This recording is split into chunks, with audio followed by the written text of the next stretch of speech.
drop.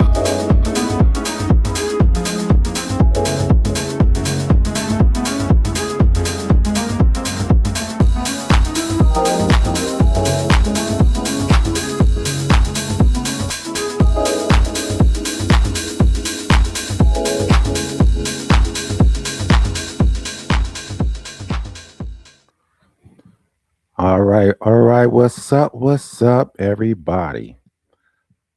All right, we're going to wait for some people to get up in here. I see JG in the house, H Rich in the house. I hope everyone's doing fine. Yeah, man. Melanated Warrior, what's up, brother? What's up, brother? I missed you for a couple of lives. I don't know, but it's all good. It's all good. So, yeah, we got a good one today, man. China Black, what's up, sweetie? China Black is in the house. Yeah, man. This is guy who's hating on Tariq and FBA. So we're gonna have a little fun. What's up, Isaiah White? We're gonna have a little fun with this one.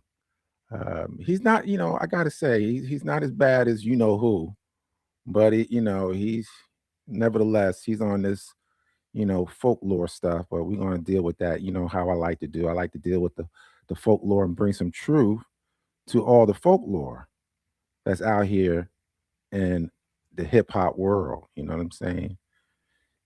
Sometimes, people say, what I find when I study this stuff, you can't rely on the people who were there oftentimes because a lot of what they say is not truthful. They fudge dates and things of that nature. So it takes people who are on the outside who can look at the history objectively and, are able to basically assess what the heck is going on. What's up, Malik Bey? What's up? Shalom, shalom, Malik Bey. So yeah, so that's what we're gonna do. I'm gonna wait for a few more minutes. Not long. I'm just gonna see who else is in here before I really get started. I don't want people to miss this good information. A lot of this information you guys heard, but it's just amazing that I've been at this for over, I would say over 3 years, right? And what I do, I bring receipts. I just don't, give my opinion. I bring receipts.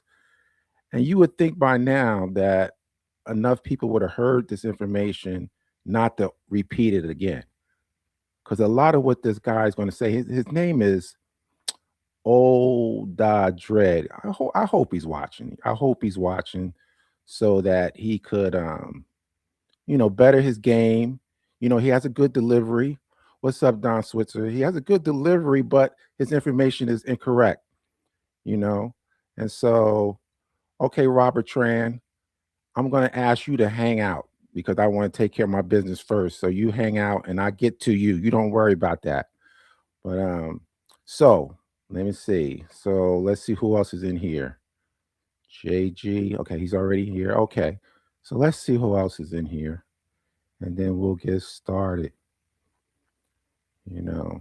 So let me do this. Let me get ready to share this video and we could get started. And we could get started. Let's see where we are. Let me see.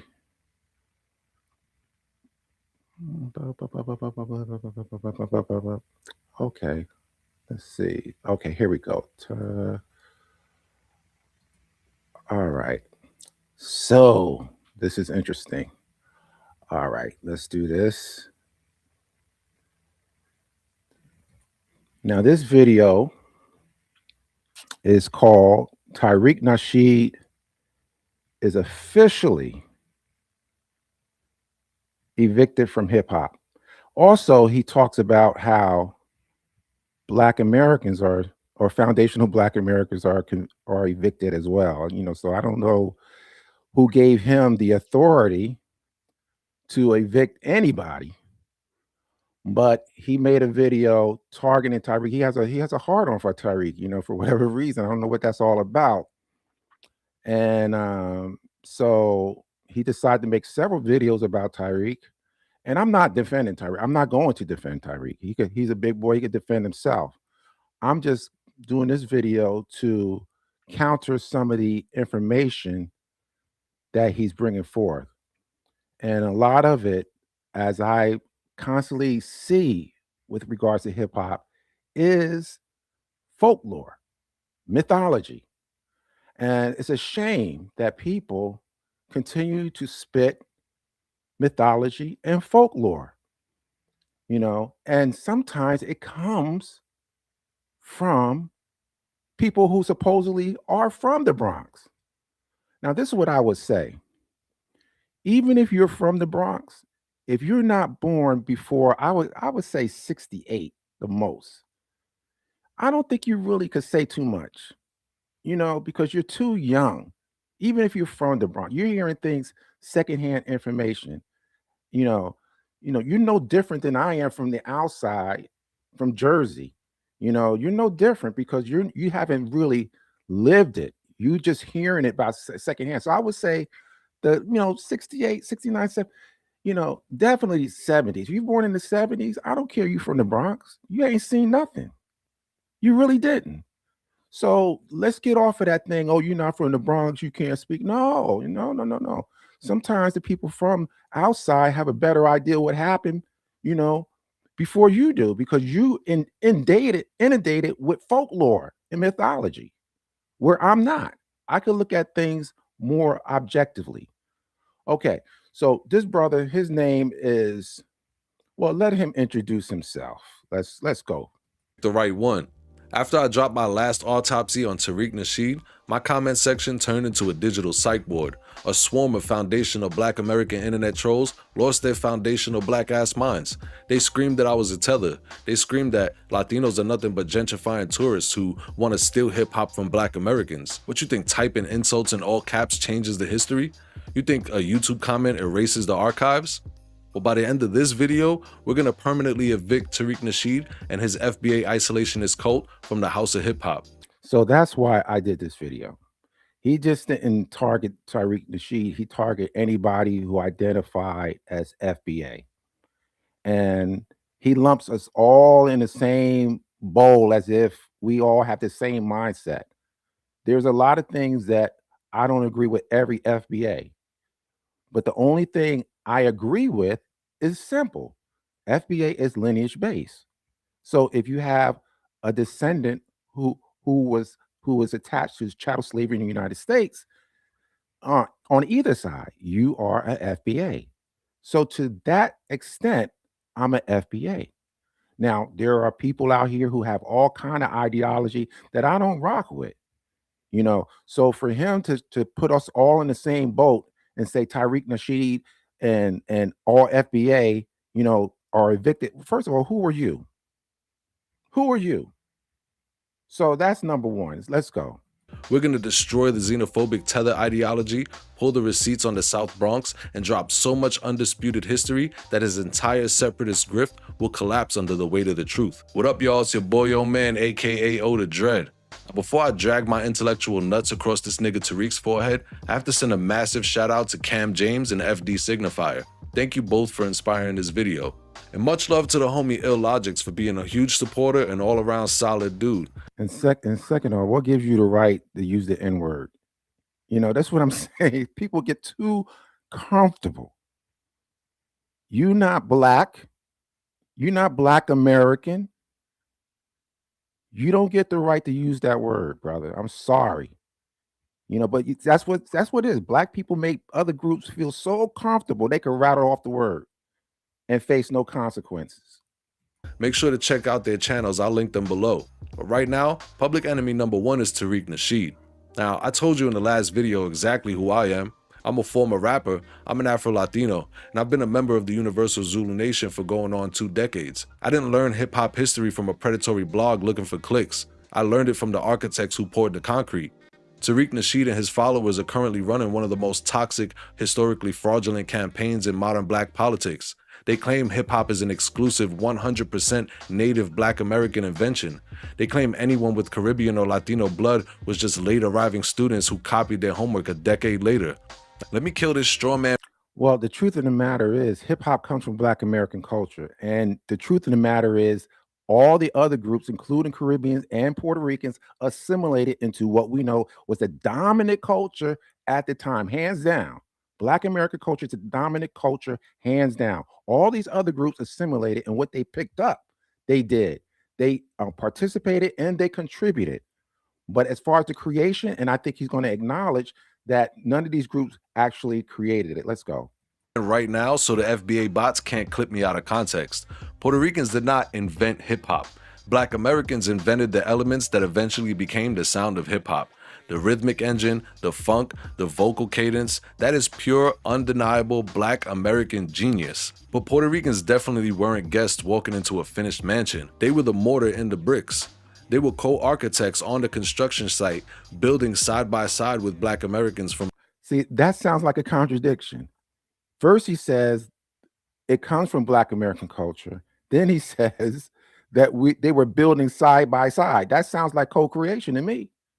So which one is it? You know, this is what I call tether babble, right? And when we talk about, why we call people tethers, this is what we're talking about.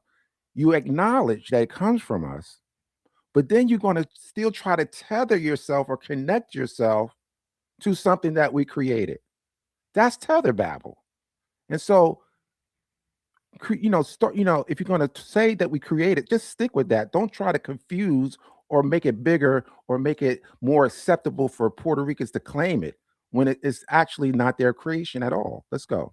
Day one. Today, we're taking out the trash. We're going to destroy the student versus architect myth. We're going to pull the archival data on the intra-American slave trade. And finally, we're going to diagnose the psychological rot of the intellectual slumlord and serve Tariq Nasheed, along with the rest of his FBA cult, a permanent eviction notice from the House of Hip Hop. To understand how Tariq operates, you have to look at the weapons he uses. He doesn't fight fair. He fights like a coward hiding behind human shields. Enter Lord Jamar and Fat Joe. Now, we already dealt with Lorenzo DeCalis, aka Lord Jafar, the world's first god-body flat earther. He's a bitter aging rapper who became furious and apparently brain dead when the industry left him behind. Tariq's xenophobic ideology was the perfect drug for his stupefied bitterness. Whether it was a direct conversation or just a result of hanging around the same echo chamber, Jamar caught the virus. Suddenly, we have a 90s legend sitting on Vlad TV parroting the same FBA talking points, screaming that Latinos are guests. And who do they constantly point to as their ultimate proof? Fat Joe. Now, I already told you the reality about Joseph Cartagena. Fat Joe is a cultural chameleon. He lived off the stolen valor of Big Pun. He's a fraud of the highest order. He's also wrong about hip-hop being 50-50. I mean, that's impossible when the first officially recognized hip-hop party was thrown by a Jamaican. But Tariq uses. So that's the folklore right there about it by the first hip hop party, being promoted or being held by a Jamaican. We all know that that's part of the folklore. The August 11, 1973, 1520 Sedgwick Avenue. We all know that's folklore. There's nothing hip hop about that particular party. We all know that, but yet he still offers it as proof of the creation of hip hop. Now, let me go back where he was talking about 50-50. He acknowledges that it's not 50-50. So again, why are we having this discussion? What is the point of having this discussion if in fact you acknowledge it's not 50-50, and also you acknowledge it comes from Black American culture? So what is your issue? Because if you put those two things together, that actually means that you are guests. How else would you describe it? If we create it and you happen to be in the area, you clearly are not original to that culture. You are a guest in that culture. Let's go. Fat Joe's fraudulence as a weapon of mass destruction against an entire ethnicity. Tariq points at Fat Joe and screams, "Look at this culture vulture. Puerto Ricans are trying to steal hip-hop." He uses another modern-day race grifter to erase the blood, sweat, and tears of the actual 1970s pioneers. Tariq needs Fat Joe to be the face of Latinos in hip-hop because if the face of Latinos is a proven liar, then Tariq never has to answer for the real heroes. He never has to answer for the Puerto Rican gangs who shed blood to help make the culture possible. We're gonna get into that. Let me stop this for a second and let me see. Let's do this. I'm gonna share this because I want to cover some things real quick. Let's see. Here we go. Boom, boom, boom. Okay, share. Okay, let's go back here. Okay, let's do this. Now, remember I was talking about how even so-called pioneers get it wrong, and these are people who are supposedly, from New York or from the Bronx, but they still indulge in tether babble or folklore. Not so much tether babble, but folklore. And so here you listen to this. The Legs calls up Bam and Ahmed, and now it becomes a meeting of the minds. Where now we're sitting here discussing, and it was a real heartfelt meeting, because what actually came out of it was not only how we can succeed, but we actually honestly talked about the errors, the scholarly errors that we were actually making.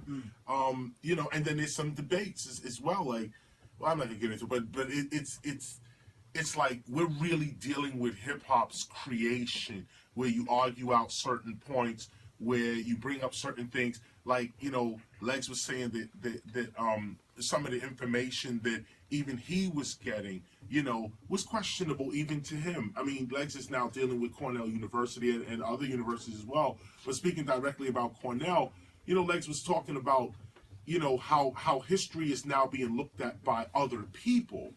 And they're trying to add up what years what went down. They're trying to add up what in what month what went on.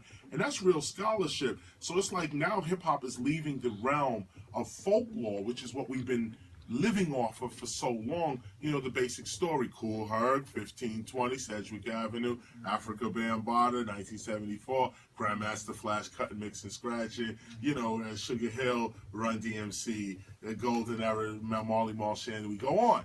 This is the folklore. Now we're talking about, well, wait a minute, was there more people there than Herc?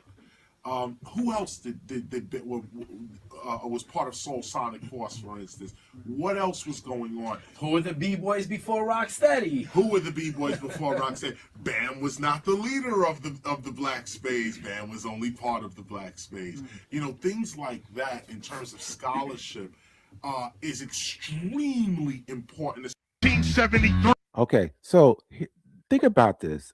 KRS-One, I think he's born in 1970, right? From the Bronx, right? Crazy Legs, I think he's a Manhattan dude, right? But he's born in 1966. Think about that. These are people who we say are kind of like pioneers, right? But they admitted that they've been indulging in folklore, teaching at colleges and universities about the history of hip hop, and having to come to acknowledge that they've been spitting a whole lot of folklore. So again, that's why I say people who criticize a person like myself, oh, you're not from the Bronx, you can't. No, as you can see, people like KRS-One, Crazy Legs, got it wrong. A lot of the information about the history, they got it wrong because they fed into the folklore. Now listen to this. It'll show you how bad it is. Now remember, keep this in mind. Crazy Legs was born in 1966. Listen to what KRS-One says about Crazy Legs. Cool Herc comes out for all to see.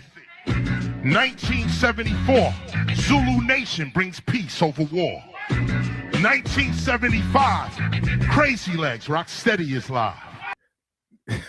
Now, remember I said 1966. That means Rocksteady Crew started in 1975. That's what he's saying. Crazy Legs was 9 years old. Is that what he's saying? It doesn't make any sense. We already know there's proof beyond a reasonable doubt that the Rocksteady Crew, in terms of what there's a basically argument whether it's 77. If you include, let's say, Jimmy Lee and Jimmy D, if you include those dudes, you could say 77. But if you include Crazy Legs, that's 79, 80. All right.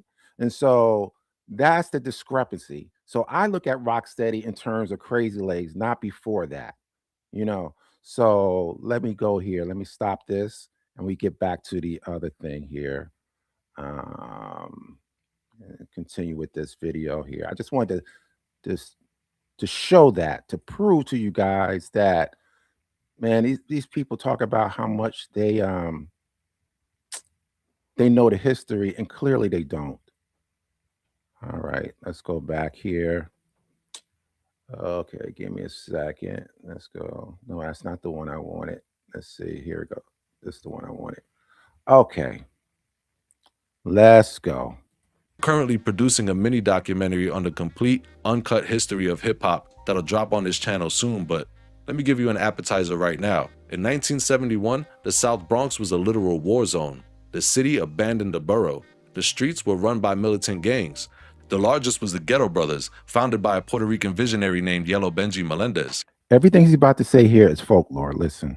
When the violence reached the boiling point, Yellow Benji sent his peace ambassador, a brother named Cornell Black Benji Benjamin, to negotiate a truce. Black Benji was brutally beaten and did not survive his injuries. The Ghetto Brothers had the numbers to retaliate and turn the Bronx into a graveyard. Instead, Yellow Benji called the Hoe Avenue Peace Meeting. He brought black and brown gangs together and brokered the historic borough-wide peace treaty.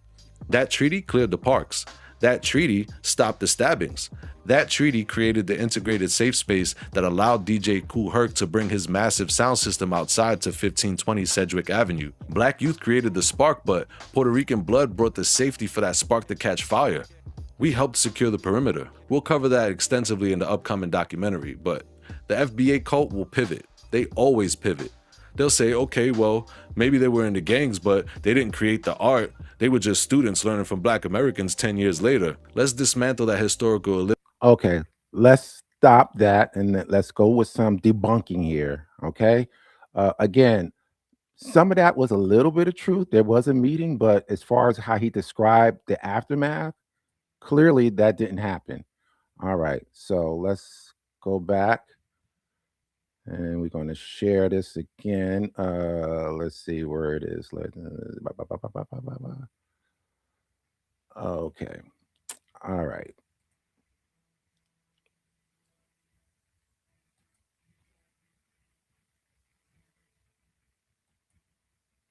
Okay, let me move this over. Okay. Now listen to, this is folklore and it's going to lead into the gangs, okay? This is what we all been fed to believe, and it's just not true. Here we go. Late 60s, all these kids that were kind of the fallout kids of the Black nationalist movement, civil rights, poor white people's movement, Puerto Rican nationalism movement, they had street gangs in New York and the Bronx that were just essentially burnt out.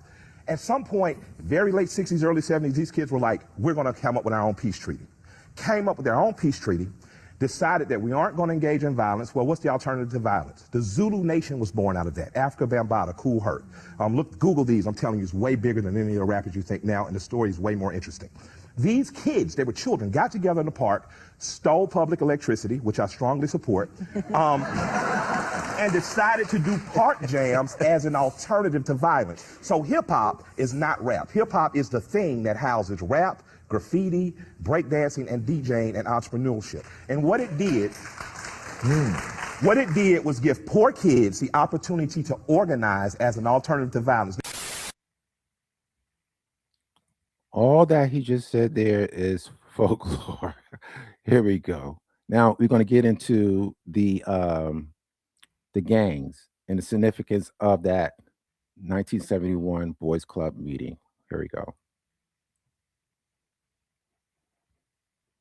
Sent Bam Bam to the whole Avenue, well, I guess conciliatory meeting. I guess you guys might know about that. Yeah, where they had gangs. 71. Yeah, that's you know, that's a, you know, I hate to say it, but that's big bullshit. Yeah. That whole Avenue meeting, you know, was just, the venue was great because they opened it up. We were able to go there sometime and party and you know, meet people and get out of there, but.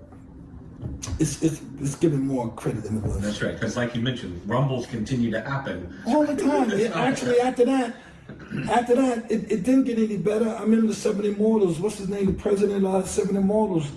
We got into something in Soundview Project, and it continued. It continued. I heard even the Ghetto Brothers say that they started having jams. They had a van. That's all I never heard the band that they made a record. I never really heard it, even though we was living near the Ghetto Brothers down the block from us. But I guess the Ghetto Brothers that made the van was over there by 163rd Street in that area over there because, you know, I never seen any one of their block parties. So, but they said they, you know, they was giving block parties and they had pictures of the bands. I seen pictures of it, but I never heard their album though. Yeah, they said they you know, did something with hip hop too, but I don't believe so, because I never heard the album. I would have played it if it had any bearing to hip hop. Yeah. Which is where we had that meeting in 1971. It was on December 7th. 71 or 70? This is Willie Estrada. He passed away, recently. So, rest in peace to Willie Estrada. He's going to give the lowdown on the actual statistics in terms of the deaths after the so-called Boys Club meeting. 71. Because I heard a lot of 72 thrown out. No. It was on 71. Because that year, I know that there was only 9 gang-related murders, and in 72, there were 54 gang-related murders. Okay, so 1 a week. You know what I'm saying? So the numbers jumped. So that meeting did not produce peace. It just peace between the people that killed Black Benji. There were 3 gangs: the Black Spades, the Mongols, and the 7 Immortals. Right. So I don't want to get too much into that because that whole story is in my book, by the way. You know what I'm saying? And they've told it. They even made a book about it, Warriors. But that warrior story is fictional. That's not the way it happened at all. I mean, once again, an erroneous narrative. It didn't bring peace to the gangs per se. I mean, the gangs kept going. As I told you, the real gangs really died out like 75, 76, and that's where the advent of what came to be known as hip-hop comes in. You know what I mean? And the gangs really died out. I can speak on the spade. Died out mainly because we just got older. In 74, 75, was it still gang violence going on? Yeah, 74, yeah, absolutely. There was a lot of gang, Well, that's the height of gang violence. 73, 70, even 71, 72, you know what I mean? It was very much gang-oriented by that time. But more importantly, Herc and those guys, if they came into our section of the Bronx, had to get permission. I know, they definitely had to get permission. Because there was one time when Herc alone couldn't come on that side unless you talked to Bam Mario on that side, because we had a large control in that area. And so, or you get beat down, or you might lose your whole... We're going to close with this. Hip-hop, Grandmaster Flash, Coke Crush Brothers, Grand Wizard Theodore, Kool Herc, Coke LaRock, we salute you. But at the time, in the early very 70s, we was fighting for supremacy before y'all was in existence, and it was me. And we had karate skills.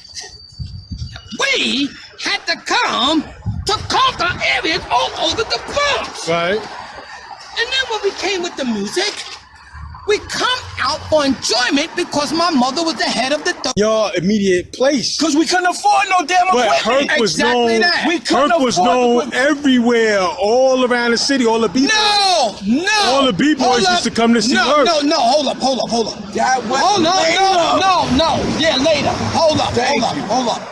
Herc wasn't known all around nothing because it was gangs everywhere, and you would get your equipment shot up.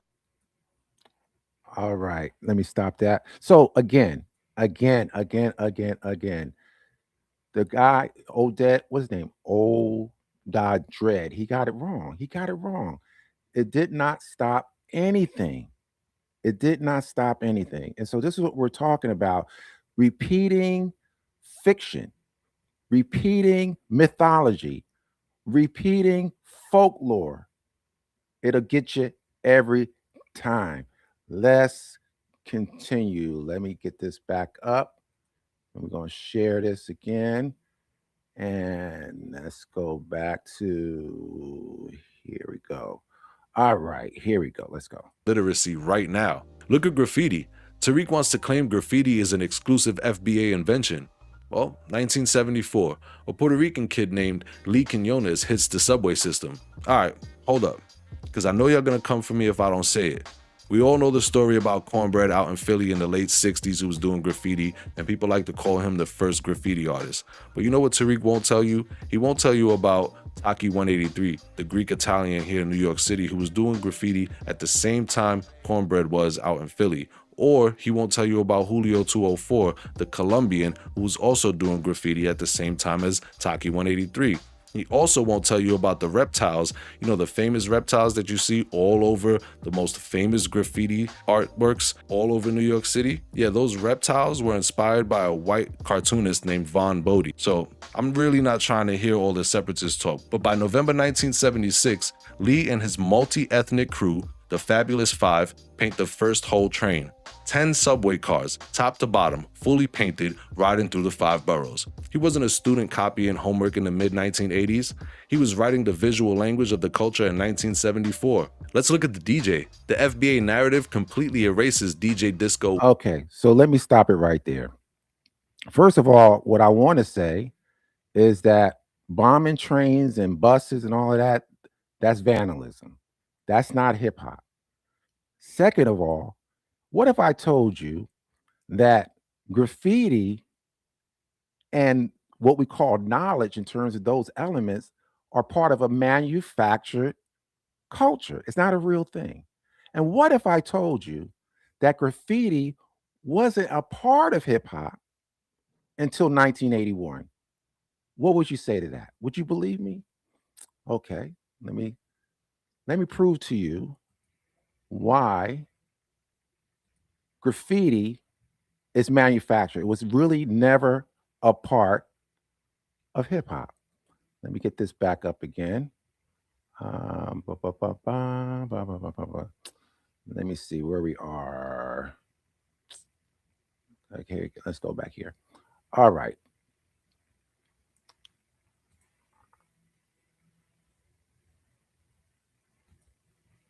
All right. This woman right here. I first come to know of this woman because I'm not a graffiti person, so I really didn't know her. Her name is Lady Pink.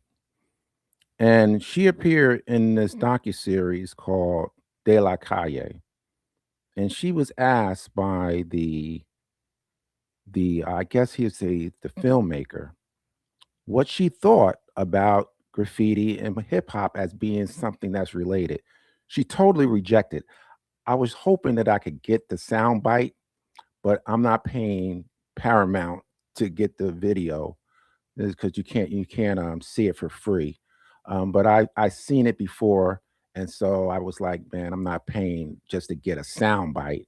But nevertheless, let me bring up something else. I just wanted to show you her picture. And first, and also, let's see. Let me move this over for 1 second. Okay, so this is a picture of Blondie. Why is this significant? Because Blondie came out with a song called Rapture, right, in 1981.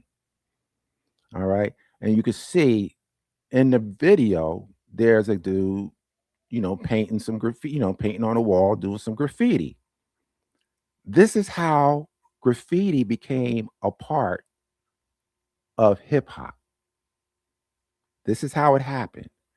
It was due to one person, and that person's name is Fab Five Freddy.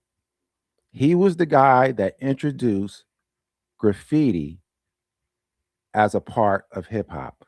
Let me see if I could pull up that a little interview that he did. Let me see. This could be it. Let me see. Yeah, let's listen to this. You know, I used to cut school and go to the libraries. Okay. I was... you cut school and went to a different type of school. That's it. He cut school to get educated. He cut school to get to read. I would cut school and go to the museums in New York City. That was like going to Disneyland for me. I go to the Metropolitan Museum, the Whitney. I was just mad curious. Go Manhattan though, right? Correct. Okay. Back in the days in the schools, they would give you every month, you got a different pass where you can get on the trains and buses for free. Right. I was just entertaining myself and travel around. At the same time in the 70s, graffiti was strong. It was everywhere. And it was developing from just writing your name wherever it needed to be to the letters, the characters. The big pieces. Began to evolve. And so I began to, been in museums a lot and looked at the work of pop artists, Andy Warhol, Lichtenstein, Rauschenberg, like I just absorbed all of that. I'm like, wait a minute. the stuff that we's doing in the subways is very similar. They inspired by the same stuff. Yo, I didn't realize that. That was the connection. So then I'm like, man, if I could figure out. So right there, he acknowledged the connection wasn't music. It wasn't the music. It was the pop art that was happening downtown Soho, the Village. He was saying both of those art scenes drew from the same things. It was never about the music. It was Fab Five Freddy's idea to connect it, to create this marriage. He is the guy that's responsible for introducing graffiti into hip hop. Let's continue. A way to, tell this story and get to some people that would listen to this. This is before there was any appreciation. Right. Hip hop is still not even hip hop yet. It's just wild parties going on. Right. I began to think like, what is happening there with the music? What's happening with this type of visual art, which is really evolving? The form of dance. This is a new culture. If I could get to a position where I can share that with people, that would be a jump off. Plus, I was interested in taking my work from having done graffiti to getting into the gallery spaces. Okay. And the idea was to make this film Wild Style. So I had this idea to combine all of those things together.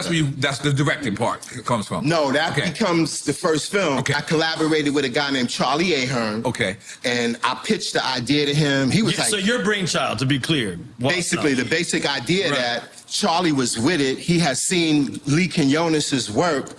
And Wild Style came out before Beat Street, correct? Wild Style is the first. This is the moment right here. So you see right there is that Fab Five Freddy said it was his idea to put it together. I'm gonna pull up this article and give you guys more insight into the disconnect between graffiti and hip hop in its early days. Now, when he mentioned all those other like cornbread and that's one thing I differ from Tariq. I could care less about Taki 183, Julio 2 whatever his name is. None of that matters because they weren't connected to hip hop. They weren't connected to the music. None of that matters. So on that front, as far as propping up cornbread, I could care less. Cornbread ain't hip hop. You know what I'm saying? So let me get this thing here, this article. This is a very important. Whoop, I didn't mean to do that. Let's go back. Hold up. Let me share this first. Let me share the screen first. Then I could go and grab that. Okay, let me share the screen first. All right, let's do that. And let me go back here. All right, let me go show you this article. This is important. This is revealing right here. Okay. And hopefully you can follow me on this. It's not long. It says, is graffiti really an element of hip hop? Excerpts from a book, The Concise Guide to Hip Hop Music. Now, I'm going to try to read this as quickly as possible. It says, although graffiti is often included as one of the hip hop's 4 elements, there are also people who have been heavily involved with the element who don't subscribe to the grouping these art forms all under the heading of hip hop. Okay, then it goes, prominent 1970s graffiti artists such as Blade and Fargo suggest that the media spread the idea, the elements, even though it did not accurately represent reality. It did not represent reality. Pioneering hip-hop DJs and icon Grandmaster Flash had also questioned graffiti's inclusion as an element. Okay, let's go further down. Fargo, this is a quote by Fargo. Now, see, these people, I don't even know who they are, okay, because I'm not a graffiti dude. But, I trust the article in terms of the representation. So Fargo says, I don't see the correlation. The correlation between hip-hop and graffiti, that's a media thing. And breakdancing, they put all in one package so they can identify it, put it in a box. There is no correlation between hip hop and graffiti. One has nothing to do with the other. Blade, another apparent graffiti artist, they put hip hop, breakdancing, and rap music and graffiti and all this stuff together because it's something I guess they thought they could market, whatever the hell reason. But it has nothing to do with the original stuff. When graffiti writing came along in 1970, it's got nothing to do with anything. That's all 80s stuff. He's referring to wild style. I'm gonna get to that wild style in a minute. Grandmaster Flash, this is his opinion. This is his quote. You know what bugs me? They put hip hop with graffiti. How do they intertwine? Graffiti is one thing, that is an art, and the music is another. An example of the packaging of the elements can be seen in the classic 1983 hip hop movie Wild Style. The film had a big influence on people's perception of hip hop and was the one that first places where all the elements were shown together. However, Charlie Ahern, he's the director of Wild Style, who directed the film, states that it did not represent reality. Y'all see where I'm going with this? Grandmaster Cass, he says, I believe Wild Style is the first time that all the elements of hip hop were represented. So he embraces it for whatever reason. He embraces it. Okay, now here's a quote by Fab Five Freddy. He's the architect. He's the guy that introduces graffiti to hip hop through the movie Wild Style. Fab Five Freddy. I have read somewhere that for a culture to be complete form, it had to have art, music, dance. That was the grain of what became Wild Style. I felt that seeing breakdancing, graffiti, rapping, and DJing in the film would only make the culture stronger. I helped explain to people that graffiti was a part of hip hop. He had to explain it. It was always something I saw as one cultural movement. For him, it was his brainstorm. It was his brainchild, I should say. It was his brainchild. He brought it together. Now, here's what Charlie Ahern has to say. In the summer of 1980, I was making an art show in an abandoned massage parlor in Times Square. Fab Five Freddy started talking to me about making a movie about graffiti and rap music, which became Wild Style. Wild Style is like a fantasy. It's not a documentary. Everything in Wild Style was made for the film.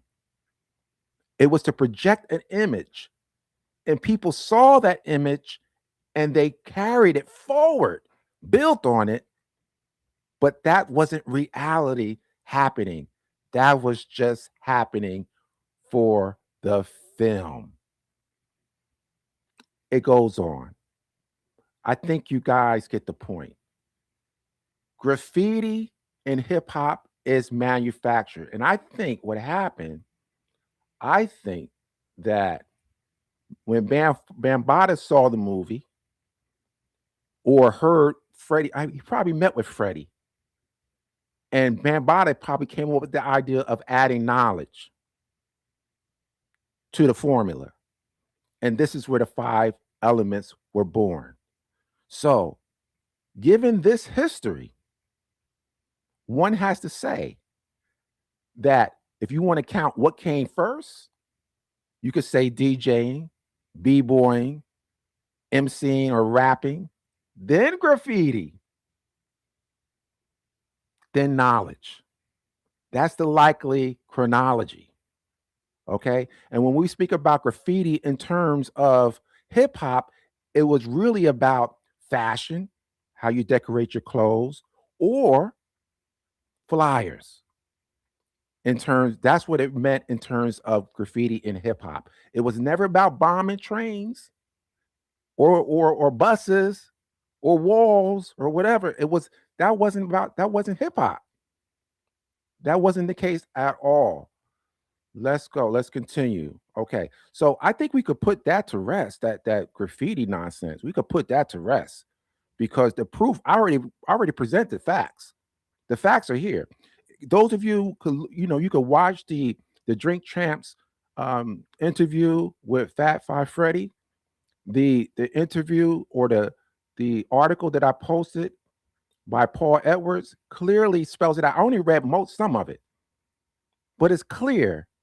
Eddie Ahern acknowledged it. It's all fantasy. All of those things were put together for the film. That's it. All right. Let's go to let's continue with this. See what else he has to say.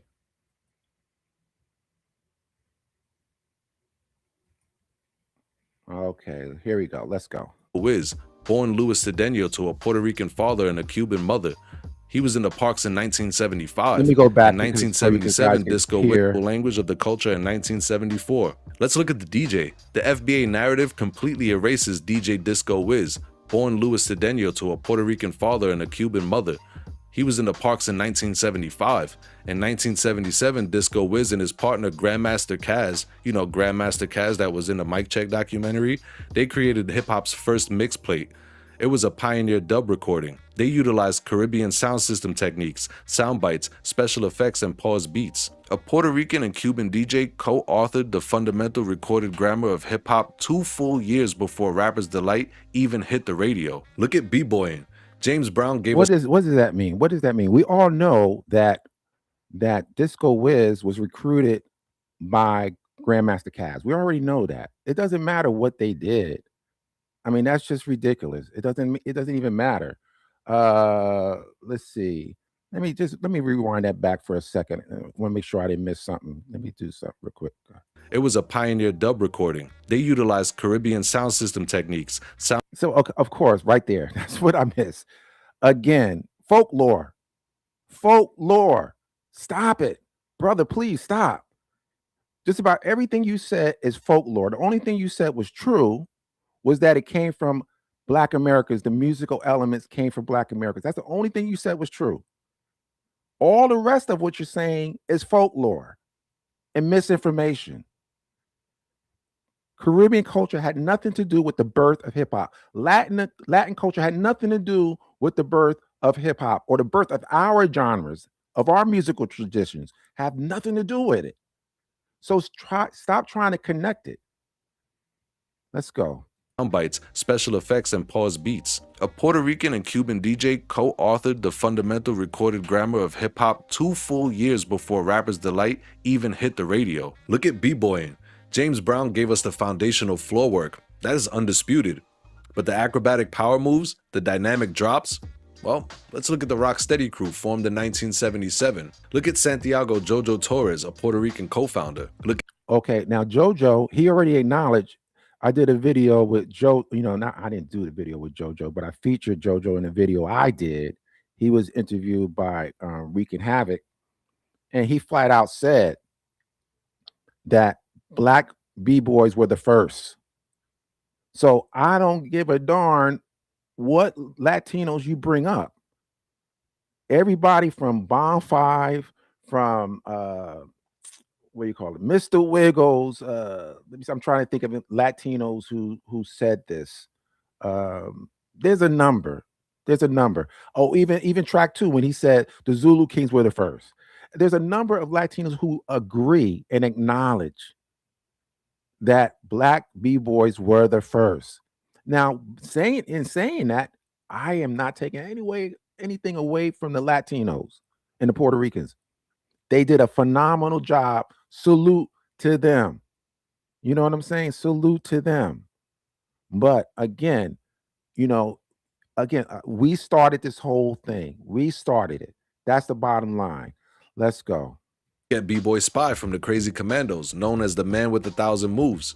Spy invented the 6-step. Spy invented the baby freeze. These Puerto Rican kids took the rhythm and weaponized it with athletic gymnastics in real-time collaboration with Black Americans. You cannot separate the Black American from the Afro-Latino in the South Bronx. They lived in the same projects, ate the same government cheese, dealt with the same racist police. There we go. I call that the proximity argument. I mean, that is what I call tetherism.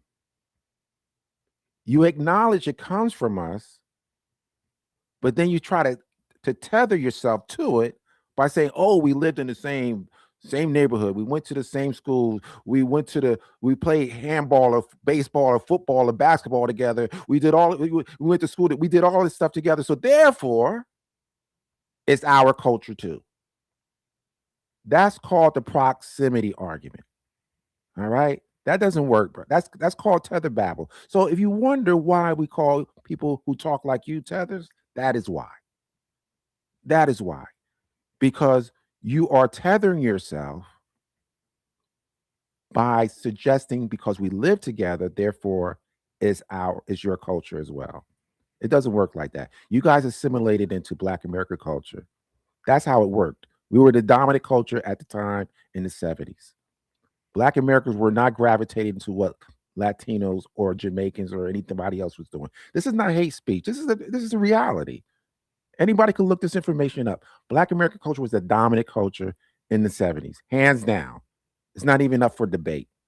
Collaboration with Black Americans. You cannot separate the Black American from the Afro-Latino in the South Bronx. They lived in the same projects, ate the same government cheese, dealt with the same racist police force, and built the exact same culture.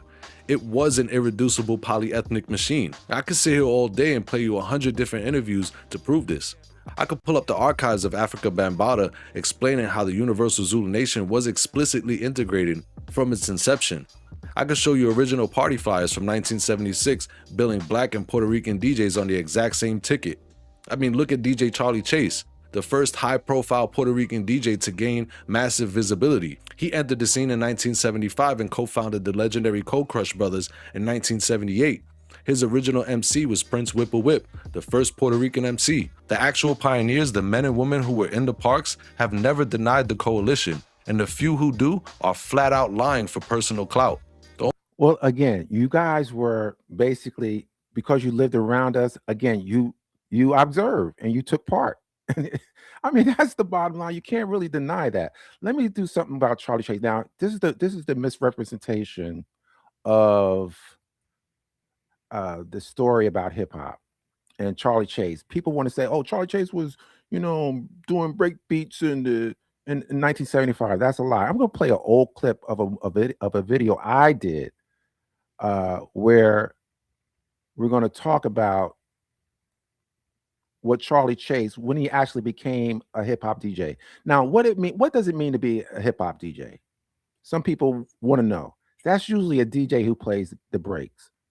And they kind of separate it. I kind of think they shouldn't be separated, but it is what it is. It's what they do. They kind of separate it. And so if you're not doing break music, playing the breaks, then you're not a hip hop DJ. All right. So let me play this. Now, this is an excerpt from a video I did. And it also is from an article from Red Bull. So the point I want to make is that Charlie Chase was not a hip hop DJ, meaning playing breaks in 1975. And I'm going to prove that. Okay, so this is me talking back then. So just listen to this. Talk is 74, 75 in the Bronx. He was starting to play. He was practicing in his house. I saw him getting into it, and I was fascinated with it. At the time, I was a musical sponge. Anything, always playing disco, the real heavy club disco, not hip-hop disco, but just that was it. What year would that be? We're talking 74, 75 in the Bronx. He was starting to play. He was practicing in his house. I saw him getting into it, and I was fascinated with it. At the time, I was a musical sponge. Anything music related, I wanted to know about it or do or get into it. Then he and the drummer in the band became a team, a DJ team. They were called Tom and Jerry, and they were always playing disco, the real heavy club disco, not hip-hop disco, but just disco. But me, I was always an R&B guy in the group, always into funk. I always had a major funk, always was a major funk fan. So my shit was playing the R&B stuff and the funk stuff. Just to make sure you guys understand, this is Charlie. I'm reading what Charlie Chase said in a particular article from Red Bull. And one day I heard this bunch of kids, really young, from around my way, called themselves the Monterey Crew. There were about 5 of them. They all chipped their pennies together and got them the best equipment they could get for the money, and which was not much. This was 75, 76. This happened around the same time. Now, I have a problem with that 75, 76, and we're going to see why. This is all happening really quick. I was in the community center. I'm listening to them playing the beats, and I'm like, this is what I want to play. This other shit is boring. What made disco DJ fun was the technical side of it, being able to take these 2 machines and sync them musically. That was the fun and the challenge to it. What were they playing? They were Scratchy wasn't even out then. So they were just taking one record, playing it, then take another record and blending it blending it in behind it. Sometimes they would have two copies of the same record. If they could afford it, they try to mix them the best they could. Just playing the breaks, they were just playing the breaks, matching them up, playing them one right behind the other. I was amazed. One of my favorite records of all time was Dennis Coffey's Scorpio, and they took the break in Scorpio and extended it, which was my favorite part of the record. I was like, this shit is the bomb. This was the Monterey Community Center, which is why they call themselves the Monterey Crew. I want to stop it right there. I want to mention something very, very, very important. If it's true, and I don't believe it is, that this is 75, then what makes Herc any different? If you're trying to tell me that the Monterey Crew was playing breaks in 1975, why are we celebrating Herc? Because for most people, the consensus is he started the merry-go-round in 75. So which one is it? All right, I need you guys to think about that. Charlie Chase said this was all happening in 75. All right, you know, so I just want you guys to think about that. So if this is really 75, why are we celebrating Herc? I think, matter of fact, even JoJo mentioned that there was a DJ Whitehead. He said he was playing the breaks. He said it was 74, 75. So, you know, this is why I say what I say about the history needs to be checked. People are fudging dates. They playing with the dates. We don't know who did what when. So if this was going on in 75, why are we celebrating Herc? Because he had a loud sound system? He had the biggest sound system? Is that what it is? Let's continue. We were all from the same area. I lived across the street from the Monterey Projects, and they lived in it. Is this 75? And they were just little kids? Yeah, little kids, nobodies. Now, here's the problem. It wasn't 75. I'm going to prove it.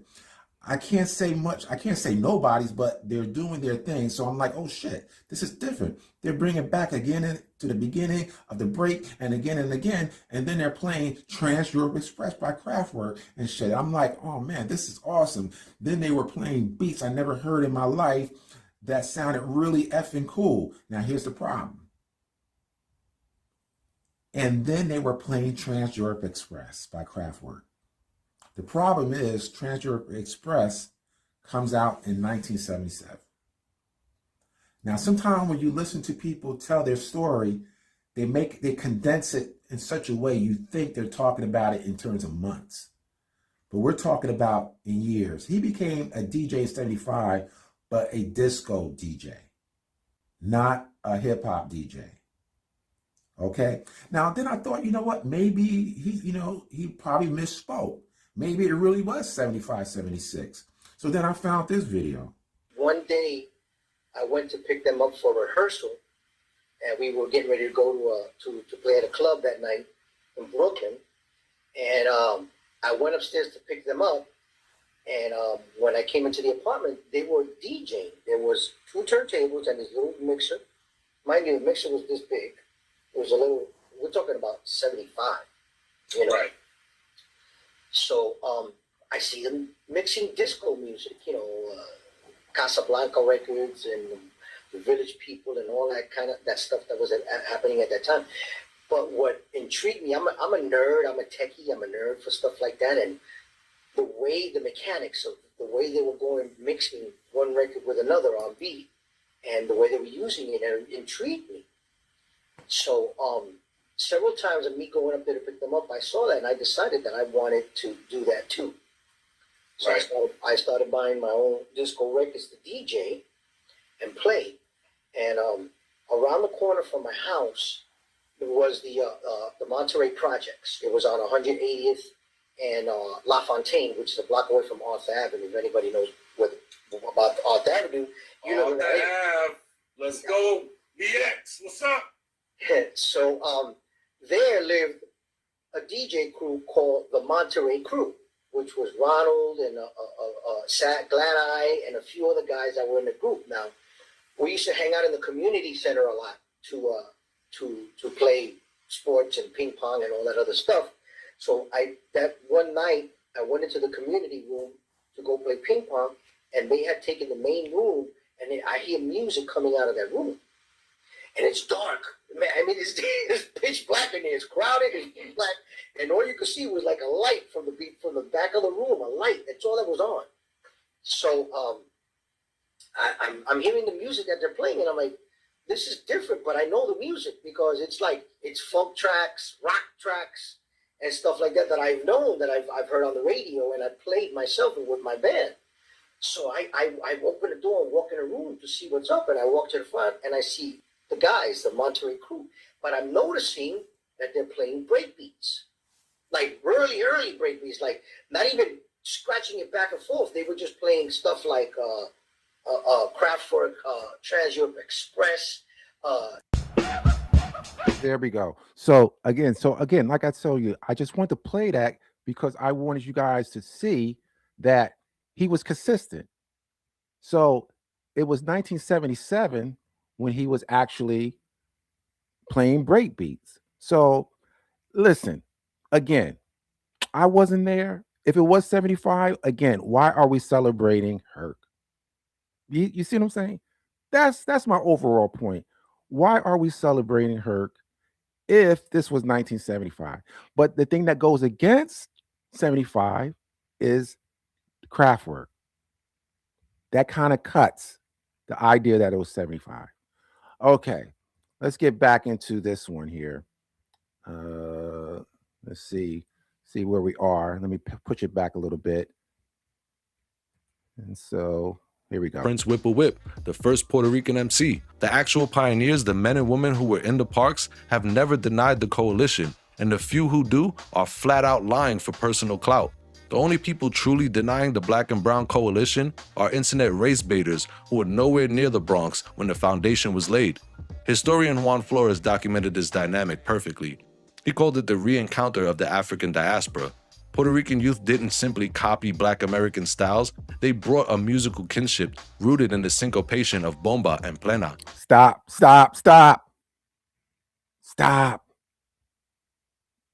That's tetherism. You see, that's tetherism. Black Americans wasn't listening to no bomba plena. Stop. You see, this is what they do. If they can't actually claim it, they use the African card. I call it the African card.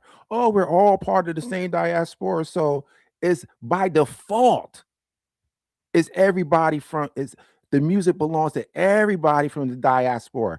That's tetherism. You don't see Black Americans doing that to anybody in the diaspora. We don't go and say, "Oh, that's ours." We go to Cuba. "Oh, that's ours." Or we go to Jamaica. "Oh, that's ours." Oh, we go to Latin America. "Oh, that's ours." We don't do that. Or go to Africa. "Oh, that's ours." Oh, we're connected because we're descendants of African people. We belong to the diaspora. Black Americans don't do that. Why is it that you guys do that to us? That's tetherism. Respect the people who created the music. Stop trying to tether yourself to it. Especially when we don't do that to y'all. Now, I can see if we were doing that, but we don't do that. These Caribbean rhythms carry deep African roots, and they provided a natural rhythmic template for the rap cadence. The heavy drum breaks of Black American funk locked in perfectly with the Puerto Rican percussion. The DNA recognized itself. Okay, let me just stop. I already did a video, many videos on the so-called Latin influence, on jazz and Latin influence on our music. The fact that we already had these rhythms here in America really cancels that whole idea out. And that's because other people don't take the time to learn the history of Black American music. They don't take the time to learn it. They just assume that if we have any rhythm, it comes from the Caribbean. It's just pure nonsense. Let's go. Tariq Nasheed tries to slice Latinos out of this history. He isn't protecting hip-hop, he's amputating its limbs. So now, we have to diagnose the disease. We have to look at the FBA ideology itself. Tariq Nasheed realized that Pan-Africanism and global solidarity don't generate super chats. Fear generates cash, hate generates clicks. So he created the foundational Black American movement. And I started using the term Native Black American, but sometimes that term would confuse people because they thought, well, do you mean a Cherokee who's mixed with black? Let me move that. I'm not sure if that's copywritten or not. Let me just move that ahead. Let's see. The word tether. They use tether to describe black immigrants, Jamaicans, Nigerians, Haitians, etc., who they claim are coming to America to steal their resources, steal their jobs, and steal their culture. Does that sound familiar to you? Huh? Well, it should, because FBA ideology is just white supremacist great replacement theory wearing a dashiki. Let's see, now this is what I'm talking about. You know, you talk about being inflammatory. You accused Tariq of being inflammatory and things of that nature. What do you think that's what you're doing right there? What that's about? Black Americans who identify as foundational Black Americans do not adhere to white supremacy. It's about gatekeeping primarily. You know, we don't want to be referred to as generic Africans where people could just come and just absorb or appropriate our culture and then don't have the decency to respect the people or give credit to the people whose culture you actually appropriating. We just making sure you recognize what you're doing. That's nothing to do with white supremacy. We don't hold the power to do anything to any person of color. Absolutely nothing. We just want to hold you guys accountable for all the appropriating that you're doing. We're not going to let you appropriate and not give us our respect. That's what it's about. Let's go on. Tariq Nasheed is running Jim Crow cosplay. He uses the exact same nativist, xenophobic, America First, blood and soil rhetoric that the Ku Klux Klan uses, but he packages it as pro-black empowerment. He's begging the American government for a designated native status so he can build a walled garden and lock out the rest of the African diaspora. I mean, look at the lengths this man goes to in order to separate himself from his own people. But again, we're not, okay, let me speak for me and how I hear Tariq. And like I said, I'm not defending him. He's not trying to lock out anybody. He just want to make sure you respect the culture. That's it. Just respect it. Everybody's welcome. Just respect the culture. So you're painting him as this divisive figure that he's trying to keep people out. That's not what he's doing. Again, I sound like I'm defending him, but again, you're misrepresenting what it means to be an FBA. Again, all people who identify as FBA do not identify with everything Tariq believes. I personally don't. There's some things I disagree, right? And so, you know, to cast FBAs as one type of mentality or ideology is wrong. FBA movement literally tries to claim they are indigenous to the American landmass to avoid being called immigrants. They point to the... Listen, that's not, okay, now this is where I do disagree with some FBA. I don't believe we're indigenous to this landmass in terms of like thousands, 20, 30, 40, 50, 10,000. No, I don't subscribe to that. No, I don't. But are we indigenous to the United States when it was formed? Absolutely. Absolutely. And because of that, we're not immigrants. All right. It has nothing to do with those individuals who say that they are indigenous to the landmass. All right. I don't believe that personally, but that doesn't mean that I'm not foundational Black American. Why? Because it's about identity. It's about your lineage. That's the basic definition of FBA. Everybody has their own mind and they can have their own opinion about where they come from. That's on them. And if Tariq believes that, that's on him. Any other FBA believes that, that's on them. But it just goes to show you how you could be of the same family, but have a different opinion. The 1526 Ayllón expedition in South Carolina, where 100 enslaved Africans rebelled against the Spanish and fled to go live with the Guale tribe. Tariq and the FBA used this localized escape to say, see, we were here before 1619, we're native. That's an intellectual fraud, because those 100 rebels in 1526 didn't just fall out of the sky. They weren't born from California soil. Where did Ayllón get those slaves from, Tariq? He gathered them in Santo Domingo. They were residents of Hispaniola. I mean, talk about the irony. Tariq is using a Caribbean migration story to argue that he has no connection to the Caribbean. He's claiming native status based on the lineage of the very people he calls tethers. You want to draw a magical line in the shoreline, but the archives don't lie. Look at the intra-American slave trade database. The transatlantic slave trade was an intra-American machine. South Carolina was founded in 1670 by sugar planters from Barbados. They didn't just bring people, they brought a Caribbean culture. They brought a Caribbean legal system. Oh my God. See, this is again a tetherism. Tetherism. This is not factual. All right. Now everybody knows anything about the slave trade, know that only about 400,000, 3,800,000 or 400, rounded off to 400,000 came to what we call the United States. Of that 400, about 60,000 came from the Caribbean and to be seasoned. Now, what does season mean?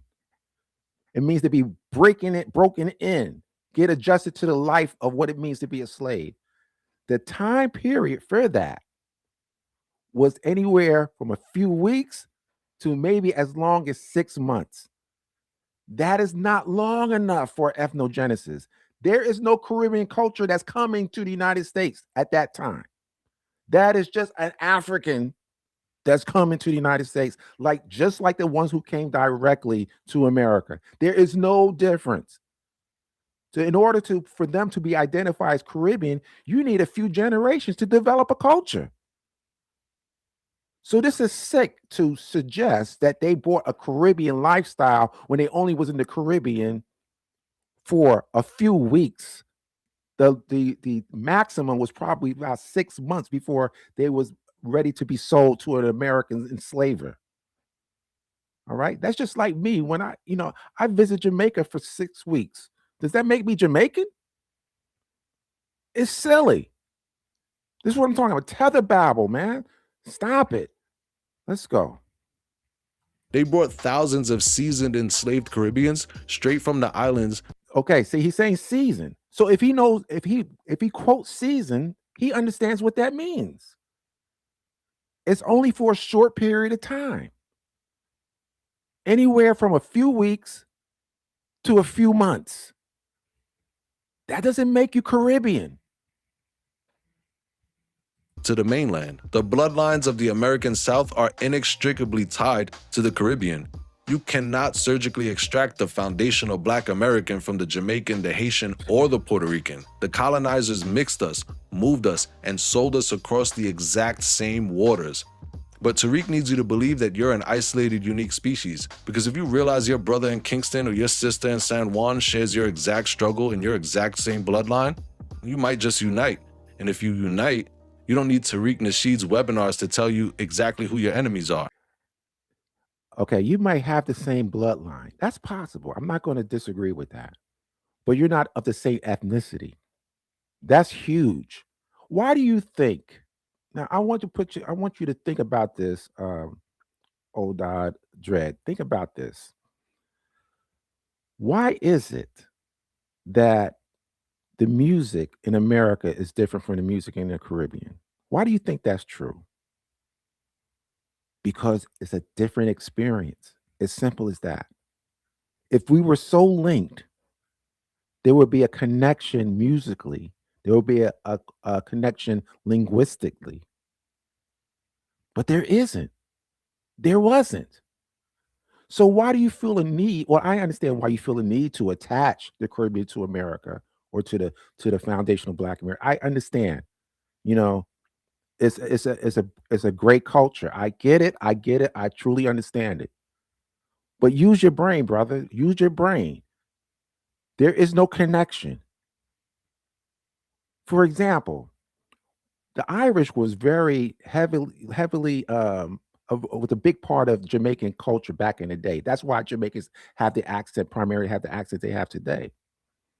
Why isn't there any like we had clogging in America from the Irish, but there's no clogging tradition in Jamaica? You would think if there was a similar grouping of people in different places, there should be a similar culture, but there isn't because it's a different experience. That's what you have to understand. It's a different experience, a different ethnicity, and many years of ethnogenesis that created a new people. Caribbean people are not connected to what is going on with foundational Black Americans. It's really that simple. The way you talk is tetherism. Let's go. Here's why this really sickens me. The conversation around lineage-based reparations is completely valid. The descendants of American chattel slavery are owed a specific, calculable debt from the United States government for centuries of uncompensated labor, redlining, and systemic terror. That is a righteous, necessary political demand. But Tariq Nasheed has poisoned the well. He hijacked the righteous political movement and he turned it into a toxic, xenophobic cult of personality. He took the Black radical tradition, the tradition of Malcolm X, of Assata Shakur, of the Black Panthers, a tradition built on global anti-imperialist solidarity, and he traded it in for a fake Native American casino check from Uncle Sam. He teaches his followers to hate the African. He teaches them to despise the Latino. He attacks successful Black women as bedwenches. He claims every Black man who doesn't agree with him must be buck-broken. He views the entire world through a sick psychological lens of domination and humiliation because at his core, he never stopped being K-Flex the pickup artist. He treats the entire community like a vulnerable mark at the nightclub. He isolates you, feeds you your insecurities, tells you everyone else is out to get you, and then reaches directly into your pocket. Tariq Nasheed is an intellectual slumlord. He buys up the dilapidated, burning trauma of our history, slaps a cheap coat. Okay, so he's going to go on and on. Jesus Christ. Okay, let me stop this. Okay, I believe that's most of what the rest of it. He's just basically going in on Tariq. Okay, so he definitely has a hard on for Tariq. I don't know what that's all about. You know, I mean, if you want respect, you know, you at least speak respectfully. Okay, you accuse him of, you know, derogatory comment, but everything that's coming out of your mouth is, you know, is in bad taste in terms of your language. So I would work on that. You know what I'm saying? I would definitely work on that. You know, so Robert Tran, don't go nowhere. I got you. Okay. Let me see. So, you know what? Let me open up. Let me read a couple of comments first. Let me acknowledge some people first. Then I'm gonna open up the panel. I want Robert Tran to come up. He's been talking a whole lot of crap, so I definitely want to hear from him. All right, let's go. He said it's hurting his brain to hear me, so I'm gonna. Okay, so let's see who else is in here. Let me see. Bruce Smith. Let me see. Debo, what's up? Let me see. Let's see who else is in here. Territory, what's up? Let's see. Jux 8889, what's up?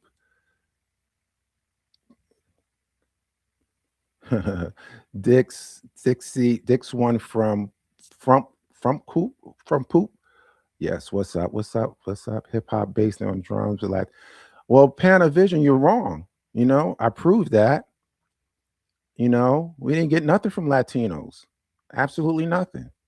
You know, they're trying to remix their lives. Opal Ivy, how you doing?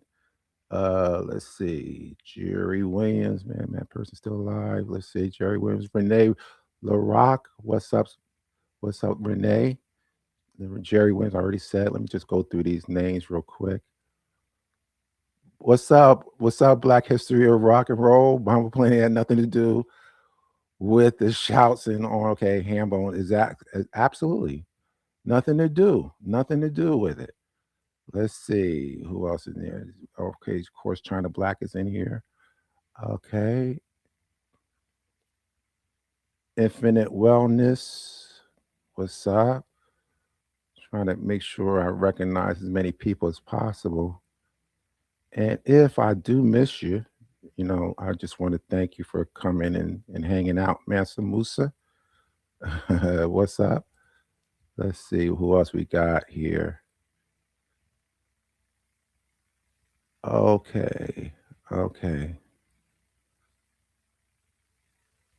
All right, let's see. All right, I think that's pretty much. I see a lot of repeats. All right. First of all, Tariq joined ADOS. Hey, Samagoose. All right. I know he's not a. What's up, Samagoose? All right.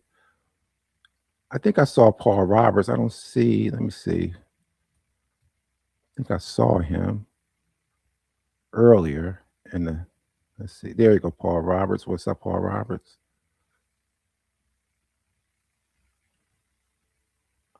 All right. Where's Malik Bey? I don't see you in here, brother. Probably had something that he had to do. Okay, let's see who else is in here. All right. Okay, let's do this. Let me open up the chat, open up the panel, and I'm going to invite people to come up. And Robert Tran, you're more than welcome. Let's see. Hold up. Let me do the chat real quick. Back to the chat. Let's see. Let me go up here, paste. All right. The link is in. And anybody want to come up, have anything you want to add to what I presented today, feel free. If you have something you want to, confront me on, you're more than welcome to come on up and have a civil conversation if you can control yourself. All right? Have a civil conversation. All right? This is particular to one gentleman who hit me in the comments talking crap. So, but it's good. I like that. As long as we can have a civil conversation, you're more than welcome to come up. Incredible Hulk. Okay, here we go. Okay. Oh boy, I don't know about you, brother. I'm gonna give you a shot, Dion. But I tell you what, let's go. Let's go with Dion. Dion is in the house. Let's see what Dion wants to say. Okay, let me put you in. Okay, Dion, what's up? What's up with you? What's up, Dion? I'm here. Okay, now what's going on? Well, you do what you always do, brother. What is that? What is that? That's spreading hatred between black well, people. Wait a second. What did I say that was? What did I say that was wrong? Okay, hold up. Everything you say is okay, wrong. Okay, hold up. Okay, here we go. Okay, I'm gonna be quiet. Tell me what I said that was incorrect. Go ahead. You go. Say, brother, is wrong. You have no respect for other. Wait a second. Hold. I'm gonna mute you. I asked you a simple question, and then I'm gonna let you go if you don't answer the question, please. Okay. I want to be civil here. Question is, what did I say in this live that was incorrect? Now I'm gonna allow you to speak. Let me mute you. Go ahead. You always mute me because you don't want to hear what I have to say. You're talking now. Go ahead. Okay, so let's get it down. Since your debate with Dr. Cologne, where you openly admitted that you were off topic and everything else, you don't like Puerto Rican. Hold up. Oh Lord, God, dog it. I'm gonna mute you because matter of fact, I'm gonna get rid of you. You know why? Because I asked you a particular question. What did I say? Again, I'm gonna ask the question one more time. What did I say in this live that was incorrect? I'm gonna give you another shot. If you don't answer it, you're out of here. Okay? I'm gonna unmute you. If you don't answer the question, you're out of here. Now, go ahead, go. Because you don't want to hear what I have to say. I'm listening. I'm listening. Go ahead. So tell me what you said that was true. Go back and read the whole. Look at the video. I looked at the video. Okay, well then tell me what I said that was wrong. Everything you say is wrong, brother. Okay, you're gone. You're gone. You're gone. Okay. Anybody else that want to come up? He's a freaking idiot. I ain't got no time for. Jesus Christ. What a freaking idiot. All right. Anybody else? I gave him an opportunity to tell me what I said was wrong. He couldn't do it. He's all in his feelings. It's crazy. Come on, Robert Tran, where are you? Talking all that crap. Where you at? Where you at? Come on up. Come on up. Anybody else? Anybody else?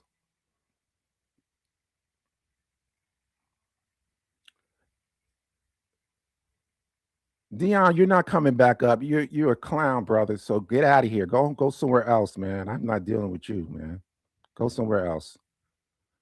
Anybody else that has anything they want to add to the live? All right. Look like nobody wants to say anything. Okay, let's see. Paul Roberts. Okay. All right. What's up, Paul Roberts? What's up? How you doing, brother? Great. Testing. Can you hear me, man? I can hear you. Thank you, sir. Great show as always. Thank you. You know what? That's a real good trick that Dion did. See, his wife's from down south. He was in England. You see how the shirt is buttoned all the way to the top, so people mistake him for a Latino. Oh, you see the plaid shirt buttoned to the top? yeah. Yeah, that's what that is. Hold up, Robert. Hold up, Paul Roberts. 1 second, Paul Roberts. All good. I want to just hold on. I'm gonna bring this guy Robert Tran on. He has so much to say to me, so let me bring him on real quick. For sure. And then just let's see what he has to say.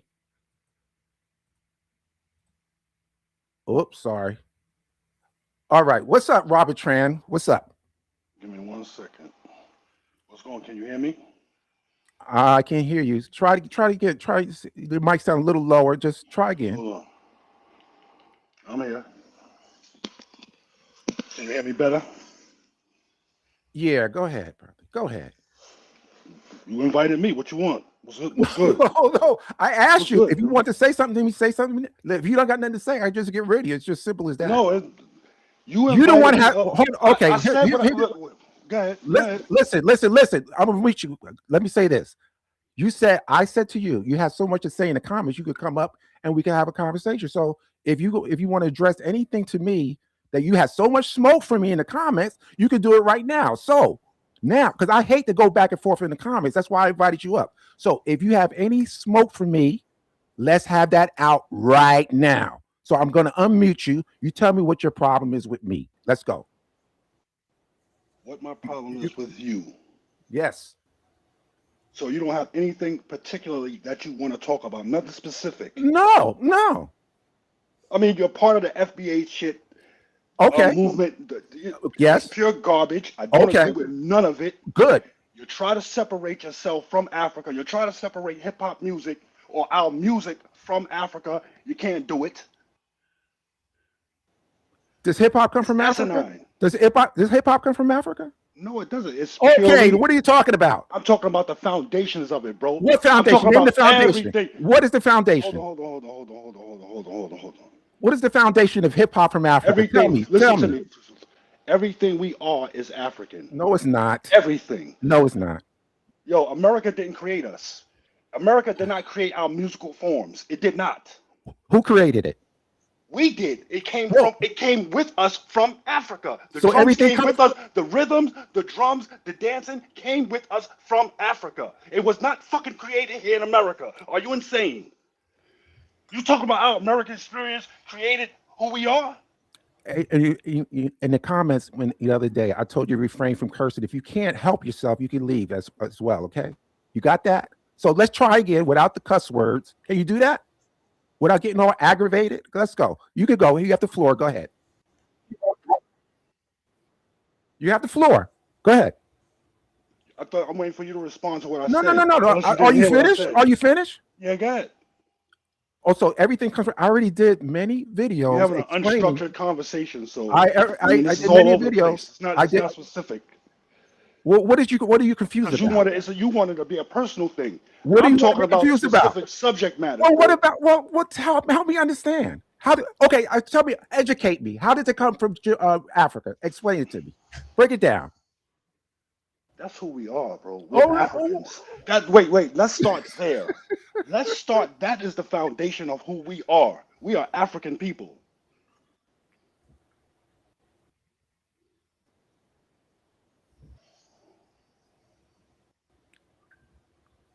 We're descendants of African people. We're not African people. We are African people here in America. We are not. Parents are African. We are not. Our parents are African. No, they're not. Their parents are African. Yes, they are. No, they're not. Hold on, So Rasheed, what are son. they? What are Just they? hold on. Just hold on. Everybody else, This I is a just want Robert. nonsensical I want conversation. him to crash out real quick. So everybody else, just hold their peace. Let this brother get this thing off his chest. He wanted us all to be Africans. All right. We're not continental Africans. I never said we were continental Africans. I have always said, if you ever paid attention to me, and clearly you haven't, I've always said we're descendants of African people, but we're not African. Our music is not African. Our music is American. It's our music that was created here. It's not African. This a-hole guy. Listen, You call me an a-hole? I was talking to somebody else. Sorry. Our music was created here, not Africa. I agree. That's obvious. Okay, so why are you giving so much credit to Africa when our music was created here? I'm saying to you. I know what you're saying. You cannot. I don't separate it. African from us. Listen, dude, man, I don't separate it. Yes, if you ever paid attention to me, I do not. If you ever been listening to me, you would know I never separated Africa from us. Never.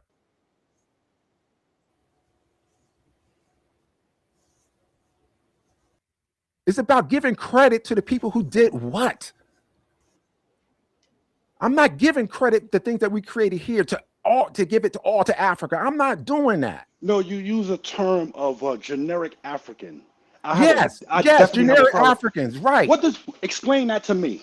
What does generic that mean? African is that anybody that could attach themselves to our culture by the mere fact of the African diaspora. That's what a generic African is. That's what we become. That's what we become. Bro, wait, say that again. Anybody, listen. Anybody who attaches themselves to our culture. And what culture is that? Hold up. Wait, what culture is that? Brother, please, would you just, I'm going to have to mute you. Let me finish. I'm muting you right now so I can finish my thought. All right? Anybody from the diaspora who comes over to America and attaches themselves to our culture by using the so-called African card, that makes us a generic African. Because like I said in the video, Black Americans aren't going to the Caribbean or to Africa saying, oh, that's ours. That's us. We're not doing that. But you got the African diaspora is doing that to us. And that's because they don't see us as our own ethnicity, having our own identity. They don't see us as that. They see us as a generic African. You get it? So I'm gonna mute you, and hopefully you understand that. And I'm gonna give you I'm gonna give you 2 more minutes because I got other people waiting. So here, get your point off, and then you're out of here. Let's go. Go ahead and say what you got to say. Listen, I don't agree with nothing you just said. Okay, you need to elaborate a little more. No, I'm not elaborating on nothing. I got hundreds of videos up. Look at my videos. Bro, get the heck out of here, man. Fuck you and fuck your videos, bitch. Well, fuck you too. Bitch ass nigga. Oh, get out of here, brother. Fuck you. Yeah, you a punk. You a punk. Punk. You a punk. Get out of here.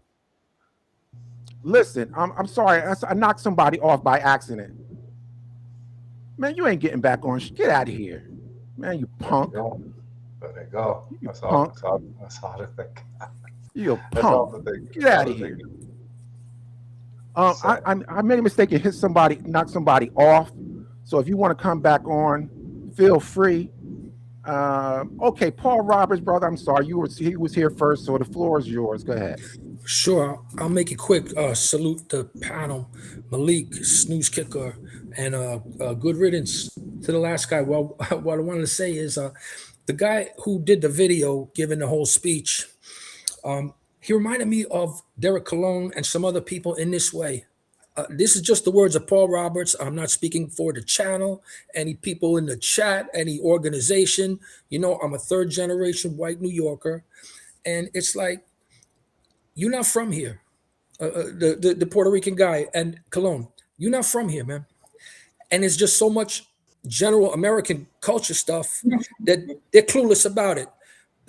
They don't know the finer points here of, like, even white people who were born in the 40s, they grew up on Motown. you know, we all grow up watching old TV shows. We understand like what they used to censor on TV and the language evolution. And that's why they don't know the difference between disco and R&B. They just got here, grew up not in an English-speaking American culture house, respectfully. I haven't been, my family hadn't been here as long as FBA, who have seniority.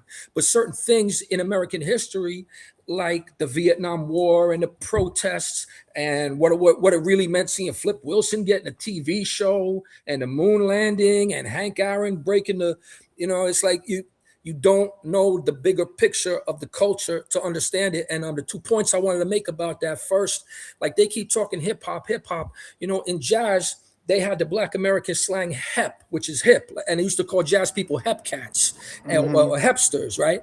And then the white people started doing something called the beatniks, the white rebels. And then the white people became the hippies, hip. That's the hipsters in jazz to the hippies were the white rebels. So when you say hip hop, right there, like you don't even understand like the whole cultural movement of the whole country in a way, you know. And so I was thinking that about the graffiti because you know, we did the train, we did this, like that whole style of like the letters and the characters. That's like from the 60s when they started doing all kinds of psychedelic art. You could look at album covers from Black and white artists. And remember, they used to have those Keep On Trucking cartoons. And you can even see it in like product logos. You know, that was like an evolution here of art coming from a lot of places, is where all those bubble letters and stuff came from. So it's like they're just standing there and they don't know what they're looking at, in my opinion, respectfully. And that's what I want to share. Thanks, man. I appreciate you. Okay. Let me see. Malik, were you here first? I'm sorry, Malik. Was you here first, brother? Peace. Go ahead, brother Malik. I can hear you, brother. Go ahead. I can hear you. You know, okay, brother. Thank you. Yeah, don't let them you know, blow your cool, man. some what they, as they say, you know, some of our skin folks are not our kin folks, you know. For some reason they want us Black Americans, you know, to give credit to everywhere else but here. But meanwhile, you know, everybody copy our style. You know, it's known that it comes from here. Even if, like I say, even professionals say, "Yo, look, man, look, all this stuff mostly come out of Black American culture." You know, but for some reason, give it to Africa. That's what these shows with these Africans talking about R&B, originally come out and all that. You know, because of brothers like them. See, he done sold his culture out, sold his people out. You know what I'm saying? That's why they can come on here and say stuff like that, because he willing to sell his culture. You know what I'm saying? For rice or beans. Yeah. You know what I'm saying? Yeah. Let's be real. We set rules. You know what I'm saying? I was just watching. Remember, I think I told you about our brother and sister that's doing the what's that? What they call this? Band, like bands and whatnot, go overseas and whatnot, and HBC, what's it, HBCU, right? HBCUs, yeah. Right? And how they copy us so much, HBCU, yeah. Oh, they want to imitate our culture so bad because we are the veterans, you know what I'm saying? So all I'm saying to you is, you're gonna have a lot of come on here, man, and for season they mad at us, you know. They always bring up Tariq, and you know, and you said something that, yo, everybody don't follow Tariq like that. You know what I'm saying? For some reason, I head back to that man. But now I know why he did that document and moved on. Because if you get caught up in, you know, this little itty bitty fighting back and forth, we be in trouble. We be here all day. We know we giants. At the end of the day, I'm gonna land my plane. Peace. All right, brother. Thank you so much. Okay, Rogish Son, brother, what's up? How you doing? Hey, peace to you. Another great one. That one cat. I find it very interesting that all of these people have all this motive and fervor now that they didn't have in the past, right? And it's almost, it's like, how can they disrespectfully reject you in the past and now disrespectfully try to include themselves or include you in their narrative? It's like y'all had no narrative when we were children. Y'all had no narrative of us. Y'all had no narrative of no we. Y'all had no narrative of yourselves, you know, here in the United States, whatever. Now all of a sudden, everyone is able to gather some type of narrative. about us to where we're not holding up to something. And it's like, all right, then, well, what's together? The whole point of well, not the point of delineation, but one of the effects of delineation, right? I mean, it's not really delineating if you weren't together. You weren't never together with none of these people. And now you have all of them saying that, well, y'all breaking us apart. Where were we together? I think what it is that they value us in the same way as the United States put it out here for us to be valued as.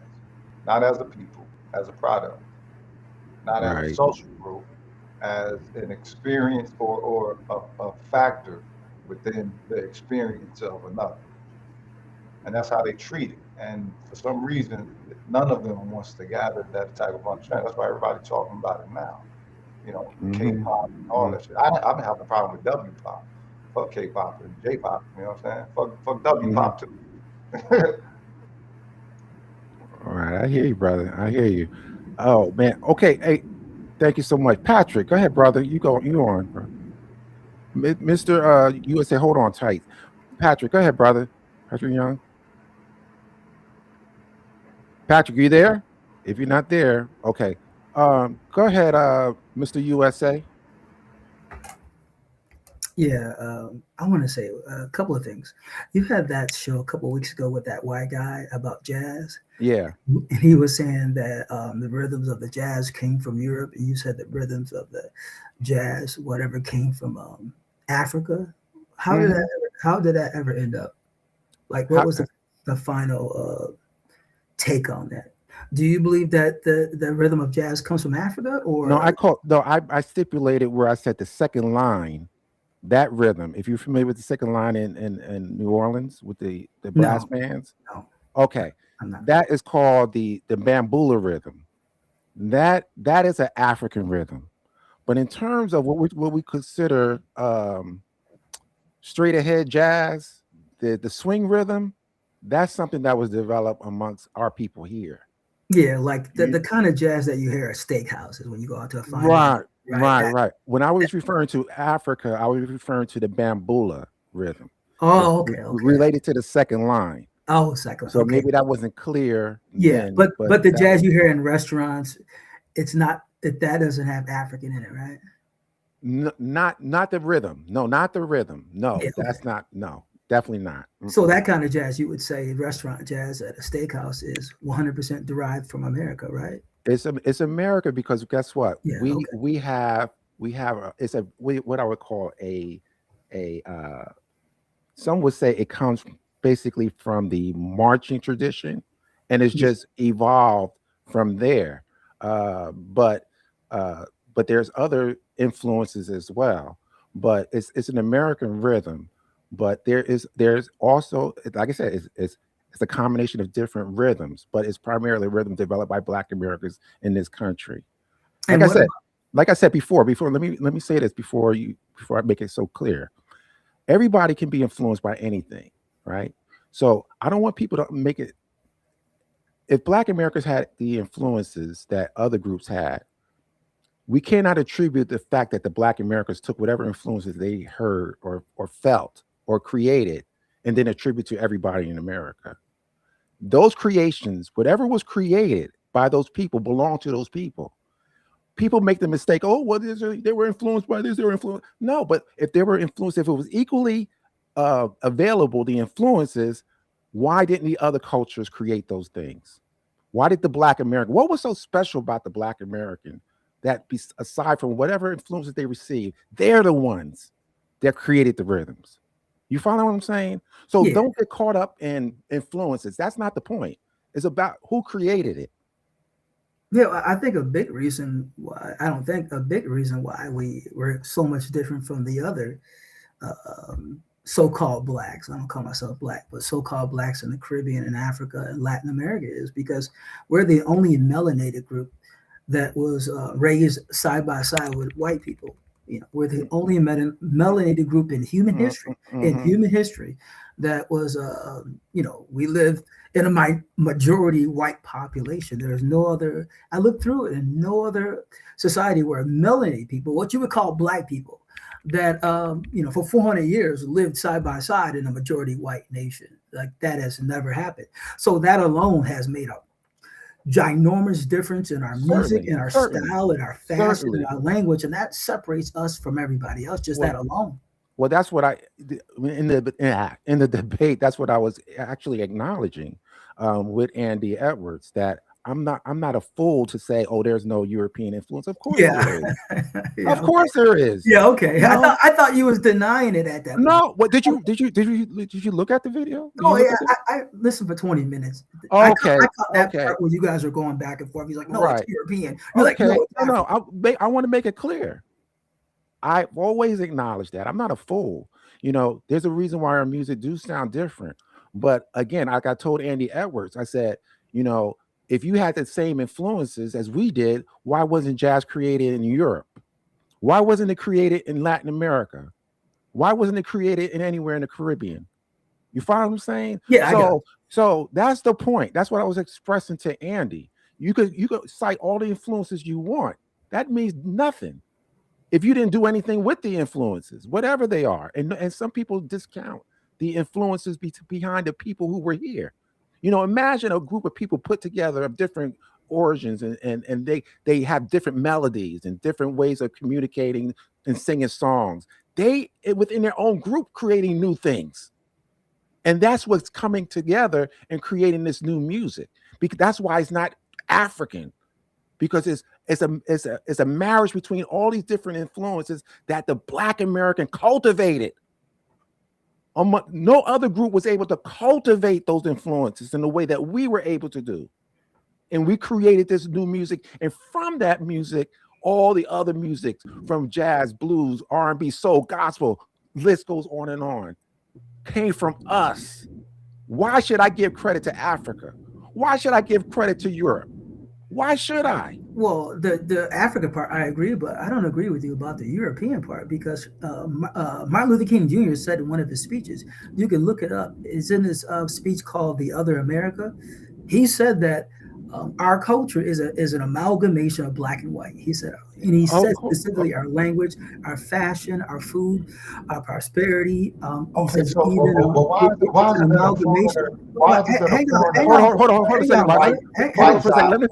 Let me finish. Let me finish. I'll let you chime in. Bro, stop, bro. Rakesh, let him finish, and then you could chime in if you will. Let him finish. Martin Luther King Jr. said that our culture is an amalgamation of black and white. And 100 years earlier, hey, hang on, brother, I'm not done. Frederick Douglass said during slavery that millions of us had already inherited Caucasian blood. As you know, Frederick Douglass was an Anglophile. He says that the Anglo-Saxon culture is superior to African culture. We need to stay within this Anglo-Saxon. Okay, now you're talking crazy. No, that's what Frederick Douglass said. Crazy now. No. I can't talk crazy when I'm speaking a fact. No. Let me hold up. I'm gonna mute you for a second because I gotta say this. You're trying to make it seem like we owe everything to white folks. That's what it sounds like to me, and I'm not doing that. You know, I am no way doing that. I'm not saying that.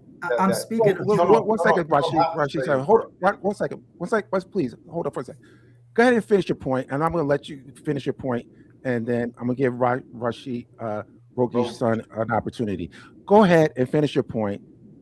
Go ahead, Mr. USA. Go ahead. Is my mic unmuted? No, it's on. It's good. Go ahead. Let me just play Martin Luther King Jr. himself. Here we go. No. I don't want to hear that. No. This is him saying. No. Make your point. I don't want to hear Martin Luther King. Just make your point, sir. Make your point without Martin. Don't play. I'm not going to play it, but if you're going to call me crazy, no. I hear what you're saying, and I don't agree with it. Okay, so you don't agree with Martin Luther King Jr. and Frederick? I don't agree with you. Oh no! See, you can't say that if you're not willing to hear Martin Luther King Jr. I don't agree with you. Okay, you're being. Wait a second. Hold up. Let me explain to you something. You got to understand the conditions of the day. Martin Luther King had to talk that way. He's trying to get us integrated. Of course, he's going to say things that try to marry white to black. That doesn't mean jack. It doesn't mean anything. He has to be that way. If you watch the video, I did a video where I showed this old man having a conversation. Well, a bunch of white men was having a conversation with him. You could see the fear on his brother with these white Klansmen around him. Because that was the time that during the 50s and the 40s, that's the way it was. Black people couldn't say what they really felt. They had to say what made white people feel comfortable. So when Martin Luther King speaks, he's speaking to make white people comfortable with having black people integrated with him. What he says means jack. It doesn't mean anything. He had to do that. That was the sign of the times. You can't tell me what Martin Luther King said and that means something. It means absolutely, it meant survival for him. Okay, brother. Let me ask you this then. You got your names from the white man. You got I your didn't say no, that. no, I didn't no, say just that. let me finish, bro. Can you don't put words in my mouth. Do not do that. Go ahead. No, I'm not putting words in your mouth. I'm speaking a empirical fact to you. Your name is from the white man. You got your language from the white man. No, bro. Listen, your name is all of us. Our names come from the white man. Bill, Bob, whatever, Jefferson, Thomas. Our names come from the white man. Our language comes from the white man. Our fashion comes from the white man. Our transportation, cars, jets, motorcycles, airplanes come from the white man. Oh, you know what? I know who you are. No, HBCUs. I know who you are. Now it just finally clicked. What's up, Black Skin Amazing? Oh my God, I should have figured it. Okay, Roki Son, I'm gonna mute you, Mr. USA. Roki Son, you can have the floor. I know who this is. Go ahead, brother. Go ahead. It's disgusting what they do. But what it is that anytime that we have any type of motivation, a self-centered motivation, it causes others disruption. It always has. It's just another person from another group that has some form of tethering, if you will, or attachment to us. He's Black American, believe it or not. This guy's Black American. Okay, well, also FBA is causing a filtering domestic side as well. So remember, we say all skin folk ain't kin folk. It's clearly one of the ones who ain't kin folk. Fuck it, you know what I'm saying? My thing is when it comes to this, people, they take umbrage towards the return of rhetoric, toward the diaspora or whatever. And it's like, well, y'all know how we get down here with one another, right? If all skin folk ain't kin folk to those who are of the soil, of the blood with us, then what is the type of similar filtering that everybody else is beholden to? You know what I'm saying? The way that this person is speaking, the white man gave you your language, the white man gave you your colleges, right? Come on. You know what I mean? Get out of here. You know what I mean? Take the all your fucking he is from us. Shit. Whose man is this then, if that's the case? You know what I'm saying? We got a cultural inquiry or filtering for such a situation. Whose man is that? Let me Patrick, are you still here, brother? Patrick. Yeah, I'm still here. Go ahead, brother. You got the floor. Go ahead. First, how's the family? How you doing, True? Everything is good. Thank you, sir. Good. Just a lot of things. I was listening to the Puerto Rican guy, and like I said, you see what I talked about last week. Yeah. How they love to tiptoe around what was actually going on. They don't want to talk about the racism and things that was actually going on around that time. Like I said, I lived some of it, so I know. The other thing is this too. I gotta say it. Did you see the guy that you were talking to? I guess the Puerto Rican guy with the. You see, he had the cowboy hat on the plaid and the plaid shirt. Right. Hey, that's what they do. But like I was saying, let one of the things we need to do is we just need to get down to brass tacks, man. Get down to it. And the thing about it is this: I can say for myself, I've never met a cool Puerto Rican or a cool Jamaican that wasn't taught how to be cool by a Black American. We're just not gonna follow them. And so y'all, a lot of people just don't want to tell the truth. I don't mind telling them the truth. They're just not cool like that. They just aren't. We are the coolest people on the planet. Right. We're the most copied. We're the most envied. That's just what it is. Right.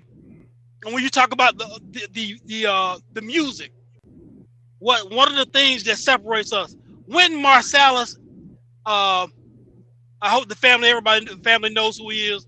Our great brother Wynton Marsalis, I think, described us perfectly in a musical sense. You know what he said, Truth? Go ahead. He said, we are blues people, a feeling people. He says, my people are a blues people, a feeling people.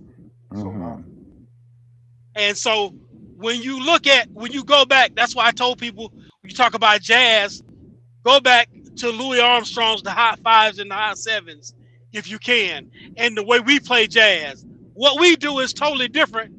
Yeah, we might use the same instruments, but that guy Nick LaRocca that you were talking about, right? We don't play like that. when they brought up Benny Goodman and Artie Shaw trying to put a white face on jazz, those guys still could not sell what's the brother's name? Cab Calloway, Duke Ellington. Those guys. What we do is totally different. We have that sauce, that flavor, that soul, blues, everything we do. And see, when you showed it, and see, when you talked to the guy, what's his name, Andy? Yeah. When you went into the church with it, yeah. Oh man, you made him look like he hadn't did his own work. Because if you'd have known, if he'd have really did his own work, he would have seen the church into it. And the gospel music, the foundation of gospel music is the blues. Right. The blueprint for gospel, for those who don't know, was the Reverend Thomas A. Dorsey from Columbus, Georgia. He's the author of the song "Precious Lord." Right. Remember that, Truth? Yeah, I remember. But what people don't know is before he was a preacher, he was a blues musician and songwriter by the name of Georgia Tom. And he's the one that set the blueprint for gospel. And then Ray Charles comes along, and then he marries the gospel and the R&B. He takes gospel and melds it with what's the guy's name? Big Joe Turner. Shake, rattle and roll. Right. Shake, and he melds it up with what's the song called? I Got a Woman. Right. Now he redoes a gospel song and makes I Got a Woman. And so our music builds. It builds from one genre to another. Right. And there's always disconnectedness to it. That's what enabled our great brother Nas to do an album with his father, the great jazz musician Olu Dara. And so there's just what these people do, and I hate to say it, what they do is not what we do. What they do in Puerto Rico is not what we do. What they do in Jamaica is not what we do. Now I will say this: well, we can give props to one country in the diaspora who took what we did and did a close enough version of it, and guess what? They give us credit for it. Yeah. And that's the South Africans. The South Africans have a jazz scene to this day that is similar to the Black Americans, but they will admit and give us credit. They got the jazz from us. Right. That's true. That's true. The great musicians, the great singer, female singer, Miriam Makeba, and the great horn player, the late great Hugh Masekela. Right. See, these were the top jazz artists in their scene. Hey, Patrick, let me give the other brothers an opportunity before I close out. So, sorry about that, man. Let me get Malik. You got anything you want to say, brother? Malik, you there? Yeah, I'm here. Malik. Okay, you got anything you want to add or anything else you want to Yeah, say, I brother? want to say one more thing. You know, Go ahead. we're gonna go back to some of our skin folks and our kin folks. A lot of times, you don't know these people, lineage and whatnot. So, for some reason, they want to, you know, I think they are Democrats. You know what I'm saying? Because they always want to give our culture over to other people. But meanwhile, you know, we can say, hey, you know what? We'll give y'all credit. But for some reason, when we say, what's our credit, they get mums the word and they get stuck in their mouth and go, well, you know, they try to make us equal on our own land here in North America. If y'all was doing so great, you wouldn't have left where you from and help build that back up. But for some reason, you come over here and you tied to what you call it, equalize, saying you doing greater. Meanwhile, you know, the Africans come over here talking about degrees and all that. We've been doing that.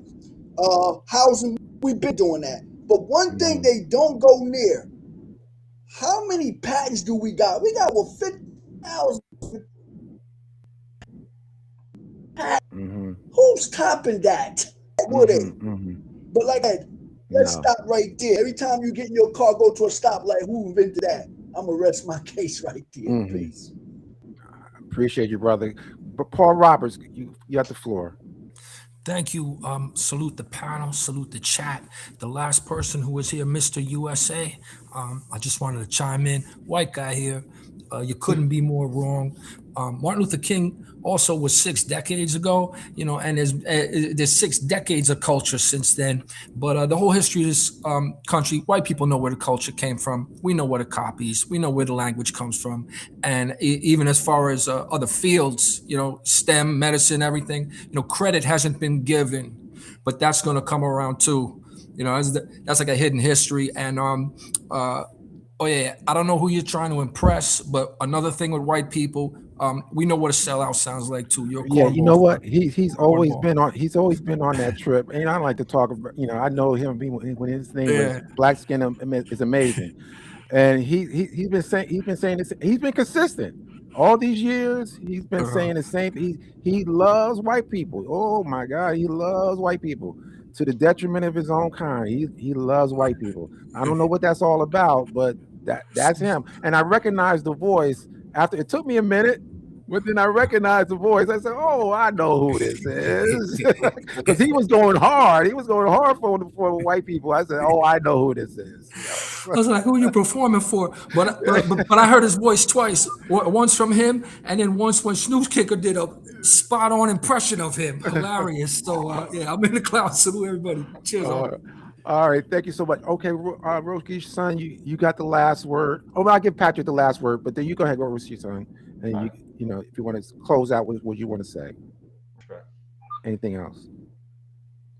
You say you give Patrick the last word? No. You could, yeah, I'm gonna give him the last word. You could go ahead and say. All right, appreciate it. Thanks for the sharpening. Appreciate the hospitality.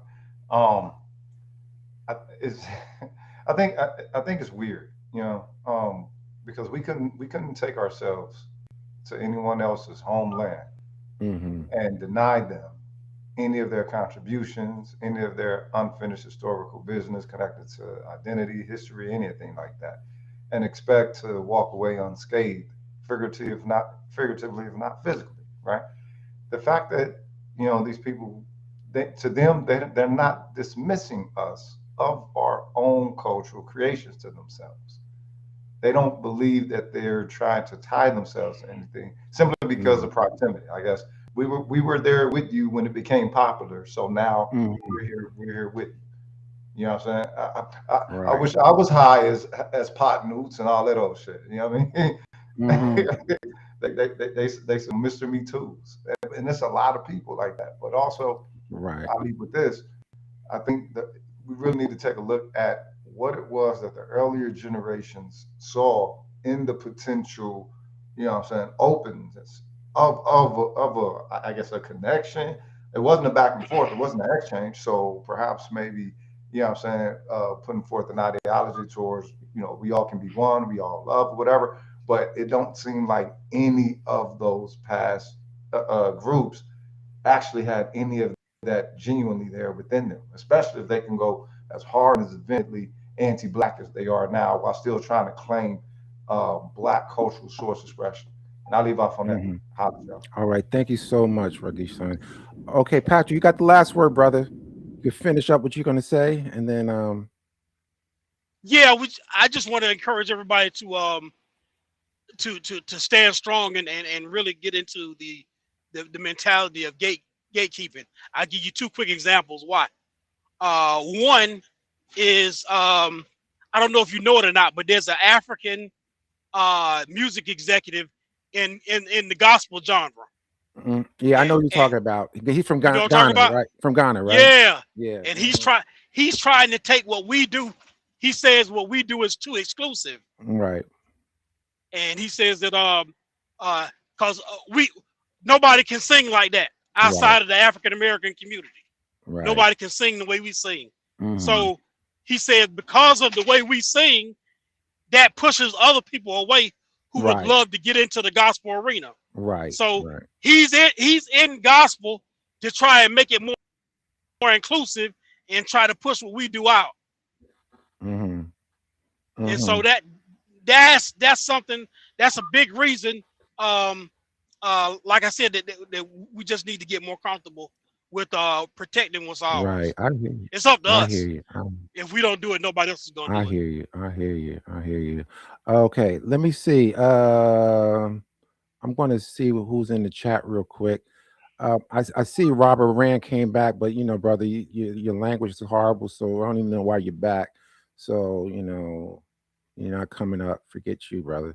Okay, so let's go here. Let me just say thanks to the chat once again. Again, if this is your first time on this channel, checking me out, take a minute, subscribe, hit that subscribe button, thumb up the video, share this information, and you know, hey, this is, you know, we got something going good over here. We're trying to spread the information, trying to spread the kind of information that will give you army with the information that you can guard against people who are trying to hijack your culture. You know, that's what I pride myself on providing, the information to make sure other people don't come around trying to take your culture. Charles White, brother, let me see what this says. You ain't got to be so nice when they start babbling. Yeah, that's one of my faults. And again, I want to apologize for losing my temper a little bit. You know, I'm human as well. And when people get crazy, you know, that Newark in me comes through sometimes. You know, so my apologies for that. So, but Malik, brother, I will call you later, Malik, okay? Malik? Okay, he probably will disappear. Okay, so again, thanks chat for chiming in. I appreciate you for chiming in and supporting me through this live stream and all other live streams to come. So until the next time, peace out.